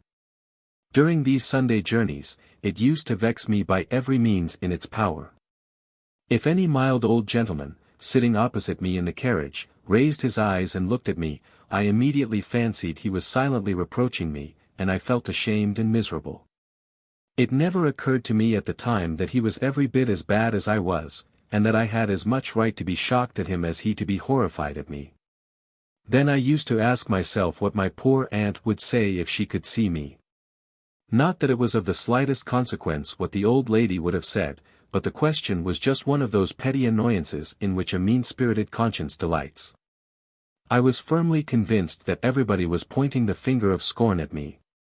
I don't know which particular finger is the finger of scorn, whichever it is, that, I felt, was the one that was pointed at me. At every station, my exasperating inward monitor would whisper to me, "But for such abandoned wretches as you, all those porters and guards would be sleeping peacefully in the village church." When the whistle sounded, my tormentor would add, "But for you and other such despicable scoundrels, that grimy, toil-stained engine driver would be dressed in his best clothes, lounging up against a post at his own street corner." Such thoughts maddened me. My fellow passengers generally let on that they were going to see sick relatives, and I would have done the same if it hadn't been for that awful basket of mine. But the inventive faculty of a newspaper reporter couldn't have explained away a basket the size of an average chest of drawers. I might have said that it contained a few delicacies for the invalid, but nobody would have believed me, and there would have been a good lie wasted. But it is not only to people with consciences that Sunday traveling presents vexations. Even you, my dear reader, would find it unpleasant. There is a subdued going to a funeral air about the whole proceeding, which makes you melancholy in spite of yourself. You miss the usual bustling attributes of railway traveling. No crowded platforms. No piles of luggage. No newspaper boys. The refreshment rooms don't seem the same places at all, and the damsels there are haughtier than ever. When you arrive at your destination, you seem to have come to a city of the dead. You pass through deserted streets to your hotel. Nobody is about. You go into the coffee room and sit down there by yourself. After a while the boots looks in. You yearn toward him as toward a fellow creature. You would fall upon his neck, and tell him all your troubles. You try to engage him in conversation, so as to detain him in the room, for you dread to be left alone again. But he doesn't enter into your feelings, he answers all questions by monosyllables, and gets away as quickly as possible. You go out for a walk. The streets are dark and silent, and you come back more miserable than you started. You order supper, but have no appetite and cannot eat it when it comes. You retire to your room early, but cannot go to sleep. You lie there and wonder what the bill will come to, and, while thinking of this, you are softly borne away into the land of dreams, and fancy that the proprietor has asked you for £187 9 and 4 halfpenny. And that you have killed him on the spot, and left the house in your nightshirt without paying. 17. The show which I now graced with my presence was a fit-up. I didn't know this beforehand, or I should never have engaged myself. A fit-up is only one grade higher than a booth, which latter branch of the profession, by the way, I have always regretted never having explored. I missed the most picturesque and romantic portion of the theatrical world by not penetrating into that time-forsaken corner. Booth life is a bohemia within a bohemia. So far as social and artistic position is concerned, it is at the bottom of the dramatic ladder, but for interest and adventure, it stands at the very top. However, I never did join a booth, so there is an end of the matter. The nearest I approached to anything of the kind was this fit-up, and that I didn't like at all. We kept to the very small towns, where there was no theatre, and fitted up an apology for a stage in any hall or room we could hire for the purpose. The town hall was what we generally tried for, but we were not too particular, any large room did, and we would even put up with a conveniently situated barn. We carried our own props, scenery, and proscenium, and trusted for the woodwork to some local carpenter. A row of candles did duty for footlights, and a piano, hired in the town, represented the orchestra. We couldn't get a piano on one occasion, so the proprietor of the hall lent us his harmonium.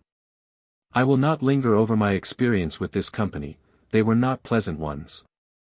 Short extracts from 2 letters, one written just after joining, and the other sent off just before I left, will be sufficient. Dear Jim, I find I've dropped the substance and grasped the shadow. I pride myself not so much on the originality of this remark as on its applicability. I shall leave as soon as possible, and try my luck in London. My ambition to play juvenile lead vanished the moment I saw the leading lady, who is, as usual, the manager's wife. She is a fat greasy old woman. She has dirty hands and finger-nails, and perspires freely during the course of the performance.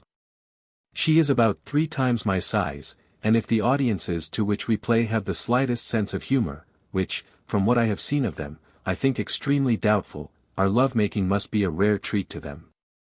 How a London first-night gallery would enjoy it. I'm afraid, though, it's only wasted down here. My arm, when I try to clasp her waist, reaches to about the middle of her back, and, when we embrace, the house can't see me at all. I have to carry her halfway across the stage in one part. By Jove! I'm glad we don't play that piece often. She says I shall never make a good lover unless I throw more ardor, harder, she calls it, into my acting. Shall be with you on Monday next. Can't stand this any longer. It's ruining me. 7 and 6 was all I could get last week, and 11 shillings the week before. We are not doing bad business by any means. Indeed, we have very good houses. The old man has got the knack of making out good gag bills, and that pulls M in for the 2 or 3 nights we stay at each place. You know what I mean by a gag bill, the ruined mill by Dead Man's Pool. Grace Mervyn thinks to meet a friend, but finds a foe. Harry Baddun recalls old days. Why do you not love me? Because you are a bad man. Then die.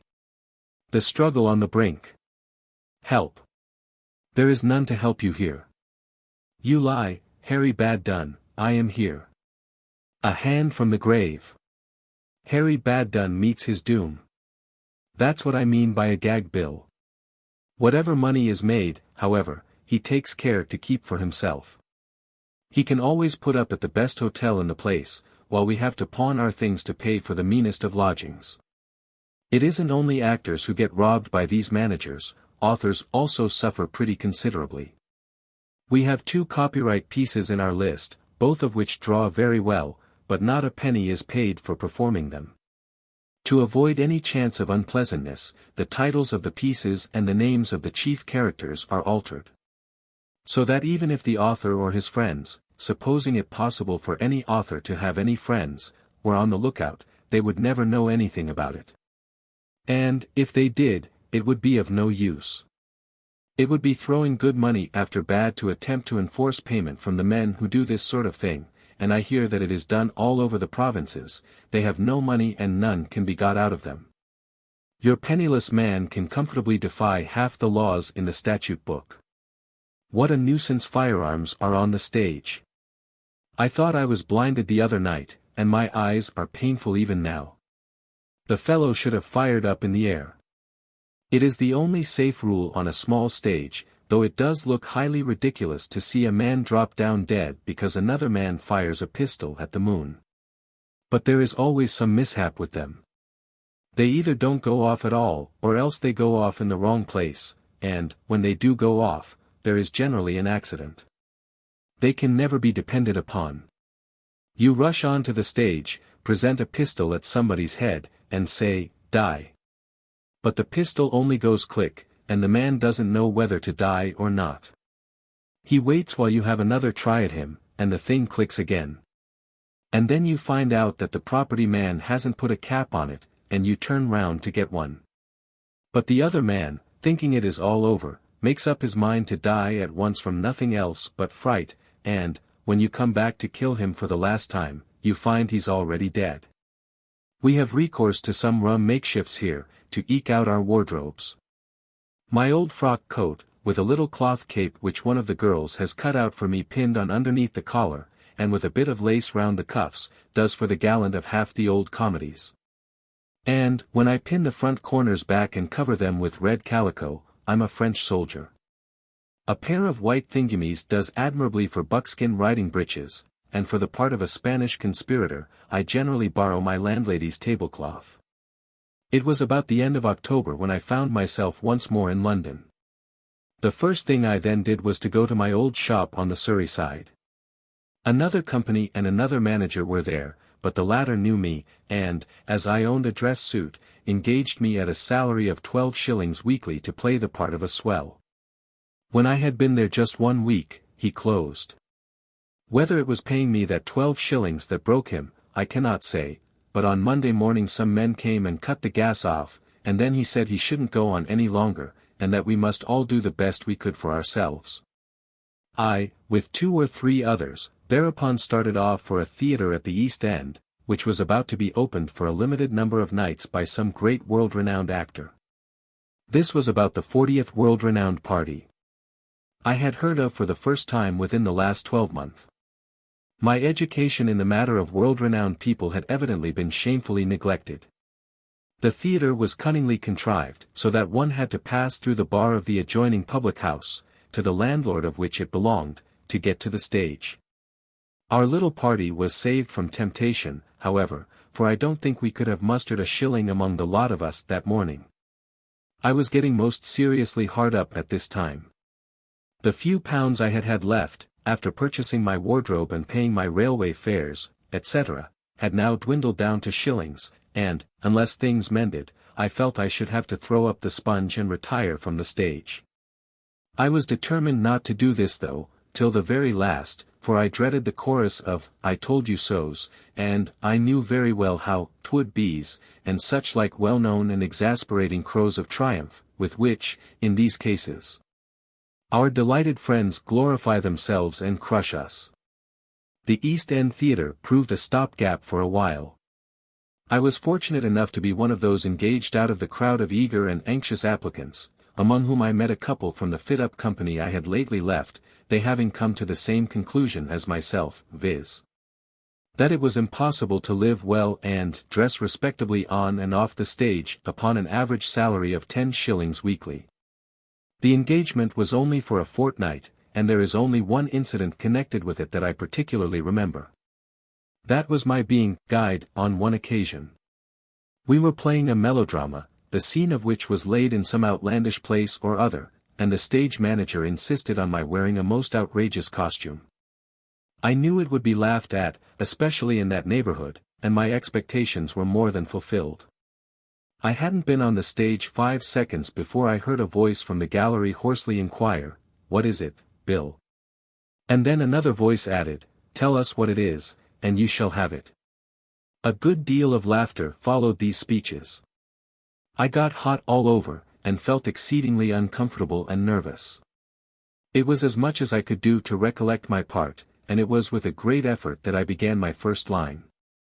No sooner had I opened my mouth, however, than somebody in the pit exclaimed, in tones of the utmost surprise, "Blowed if it ain't alive." After that, the remarks on my personal appearance fell thick and fast. "Look well in a shop window, that bloke. Nice suit to take your gal out on a Sunday in. This style, 30 shillings, etc." While one good-natured man sought to put me at my ease by roaring out in a stentorian voice, "Never you mind, old man, you go on. They're jealous 'cause you've got nice clothes on." How I managed to get through the part one don't know. I became more nervous and awkward every minute, and, of course, the more I bungled, the more the house jeered. I gained a good deal of sympathy behind, for most of them had had similar experiences of their own. But I was most intensely miserable all that evening, and, for the next night or two, quite dreaded to face the audience. Making game of anyone is a very amusing occupation, but the game doesn't see the fun till a long while afterward. I can't bear to hear any of the performers chaffed when I'm at a theater. Actors are necessarily a sensitive class of people, and I don't think those who make fun of them, when any little thing goes wrong, have any idea of the pain they are inflicting.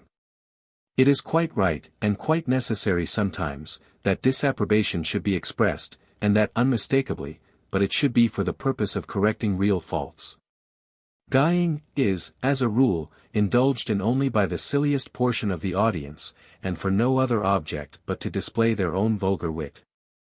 After my fortnight at the East End, I went as one of the chorus in a new opera bouffe to be brought out at a West End theatre. We rehearsed for 3 weeks, the piece ran for 1, and then I again took a provincial engagement, which, as it was now close upon Christmas, was easy enough to obtain. My stay in London had not been very profitable to me, but it had given my friends a treat, as they had been able to come and see me act again. At least, I suppose it was a treat to them, though they did not say so.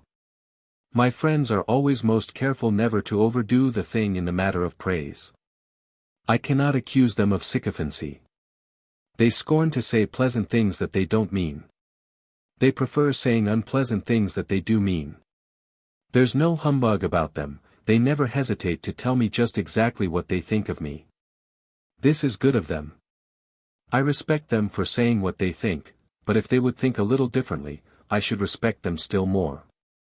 I wonder if everybody's friends are as conscientious. I've heard of people having admiring friends, and flattering friends, and overindulgent friends, but I've never had any of that sort myself. I've often thought I should rather like to, though, and if any gentleman has more friends of that kind than he wants, and would care to have a few of the opposite stamp, I am quite ready to swap with him. I can warrant mine never to admire or flatter under any circumstances whatsoever, neither will he find them overindulgent. To a man who really wishes to be told of his faults, they would be invaluable, on this point they are candor itself. A conceited man would also derive much benefit from their society. I have myself. 18. My last appearance. I left London exactly 12 months from the day on which I had started to fulfill my first provincial engagement, and I did not return to it again while I was an actor. I left it with my baggage early in the morning by the newspaper express from Euston. I returned to it late at night, footsore and hungry, and with no other possessions than the clothes I stood upright in. Of the last few months of my professional life, the following brief extracts will speak. A slightly bitter tone runs through some of them, but at the time they were written I was suffering great disappointment. And everything was going wrong with me, circumstances under which a man is perhaps apt to look upon his surroundings through smoke-colored glasses. 3 weeks after Christmas I write. Good and money regular. Business is almost always good, though, at pantomime time, the test will come later on, when we begin to travel. How a provincial audience does love a pantomime. And how I do hate it. I can't say I think very highly of provincial audiences. They need a lot of education in art. They roar over coarse buffoonery, and applaud noisy rant to the echo. One might as well go to Billingsgate to study English as to the provinces to learn acting. I played first low comedy on Saturday night at half an hour's notice, the real first low comedy being hopelessly intoxicated at the time. It's a pity, amidst all the talk about the elevation of the stage, that the elevation of actors is not a less frequent occurrence.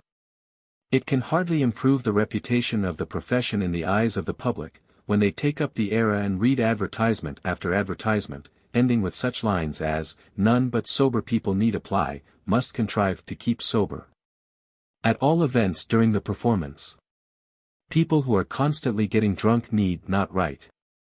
I've known some idiots actually make themselves half tipsy on purpose before coming on the stage, evidently thinking, because they can't act when they've got all their few wits about them, that they'll manage better if they get rid of them altogether. There is a host of wonderful traditions floating about the theatrical world of this, that, and the other great actor having always played this, that, and the other part while drunk. And so, when some wretched little actor has to take one of these parts, he, fired by a noble determination to follow in the footsteps of his famous predecessor, gets drunk too. Bad language is another thing that the profession might spare a lot of, and still have enough remaining for all ordinary purposes. I remember a penny each time we swore. We gave it up after 2 hours' trial, none of us had any money left. 6 weeks later. Business gets worse instead of better. Our manager has behaved very well indeed. He paid us our salaries right up to the end of last week, though anyone could see he was losing money every night. And then on Saturday, after Treasury, he called us all together, and put the case frankly. He said he could not continue as he had been doing, but that, if we liked, he was ready to keep on with us for a week or two longer upon sharing terms, to see if the luck turned. We agreed to this, and so formed ourselves into what is called a commonwealth, though common poverty would be a more correct one night at. We all agreed to fine ourselves term in my opinion, for the shares each night, after deducting expenses, have been about 18 pence. The manager takes 3 of these shares, one for being manager, one for acting, and the other one to make up the 3, and the rest of us have 1 each. I'm getting awfully hard up, though I live for a week, now, on less than what I've often given for a dinner. A week later, this company broke up, and I then joined another that was close handy at the time. It is from this latter that the following is written. I just managed to keep my head above water, and that is all.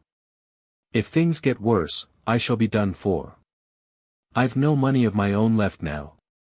A very sad thing happened here last week.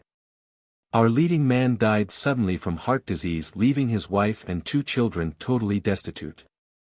If he had been a big London actor, for half his life in receipt of a salary of, say, 3,000 a year, the theatrical press would have teemed with piteous appeals to the public. All his friends would have written to the papers generously offering to receive subscriptions on his behalf, and all the theatres would have given performances at double prices to help pay his debts and funeral expenses. As, however, he had never earned anything higher than about £2 a week, Charity could hardly be expected to interest herself about the case, and so the wife supports herself and her children by taking in washing.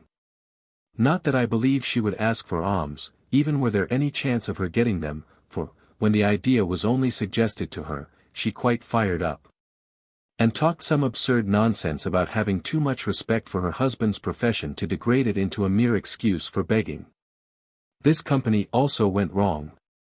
It was a terrible year for theaters. Trade was bad everywhere, and amusements was the very first item that people with diminishing income struck out of the list of their expenditure. One by one I parted with every valuable I had about me, and a visit to the pawn shop, just before leaving each town, became as essential as packing. I went through the country like a distressed ship through troubled waters, marking my track by the riches I cast overboard to save myself. My watch I left behind me in one town, my chain in another, a ring here, my dress suit there. A writing case I dropped at this place, and a pencil case at that. And so things went on, or, rather, off, till the beginning of May, when this letter, the last of the series, was written. Dear Jim, hurrah! I've struck oil at last. I think it was time I did after what I've gone through. I was afraid the profession would have to do without me, but it's all safe now. I'm in a new company, joined last Saturday, and we're doing splendidly. Manager is a magnificent fellow, and a good man of business. He understands how to make the donkey go. He advertises and bills right and left, spares no expense, and does the thing thoroughly well. He's a jolly nice fellow, too, and evidently a man of intelligence, for he appreciates me. He engaged me without my applying to him at all, after seeing me act one night last week, when he was getting his company together. I play first walking gent, at 35 shillings a week. He has been a captain in the army, and is a thorough gentleman. He never bullies or interferes, and everybody likes him. He is going all round the north of England, taking all the big Lancashire and Yorkshire towns, and then going to bring us to London for the winter. He wants me to sign an agreement for 1 year certain at £2.5. I haven't appeared to be too anxious. It's always best to hang back a bit in such cases, so I told him I would think it over, but of course I shall accept. Can't write any more now. I'm just off to dine with him. We stop here 3 weeks, and then go to very comfortable lodgings. Yours, Dash. That was written on Tuesday. On Saturday we came to the theatre at 12 for Treasury. The captain was not there. He had gone that morning to pay a visit to Sir Somebody or other, one of the neighbouring gentry, who was a great friend of his, and he had not yet returned. He would be back by the evening, so the courteous acting manager assured us, and Treasury would take place after the performance. So in the evening, when the performance was over, we all assembled on the stage, and waited. We waited about 10 minutes, and then our heavy man, who had gone across the way to get a glass before they shut up, came back with a scared face to say that he'd just seen the booking clerk from the station, who had told him that the captain had left for London by an early train that morning. And no sooner had the heavy man made this announcement, than it occurred to the call boy that he had seen the courteous acting manager leave the theatre immediately after the play had begun, carrying a small black bag. I went back to the dressing room, gathered my things into a bundle, and came down again with it. The others were standing about the stage, talking low, with a weary, listless air. I passed through them without a word, and reached the stage door. It was one of those doors that shut with a spring. I pulled it open, and held it back with my foot, while I stood there on the threshold for a moment, looking out at the night. Then I turned my coat collar up, and stepped into the street. The stage door closed behind me with a bang and a click, and I have never opened another one since. The end.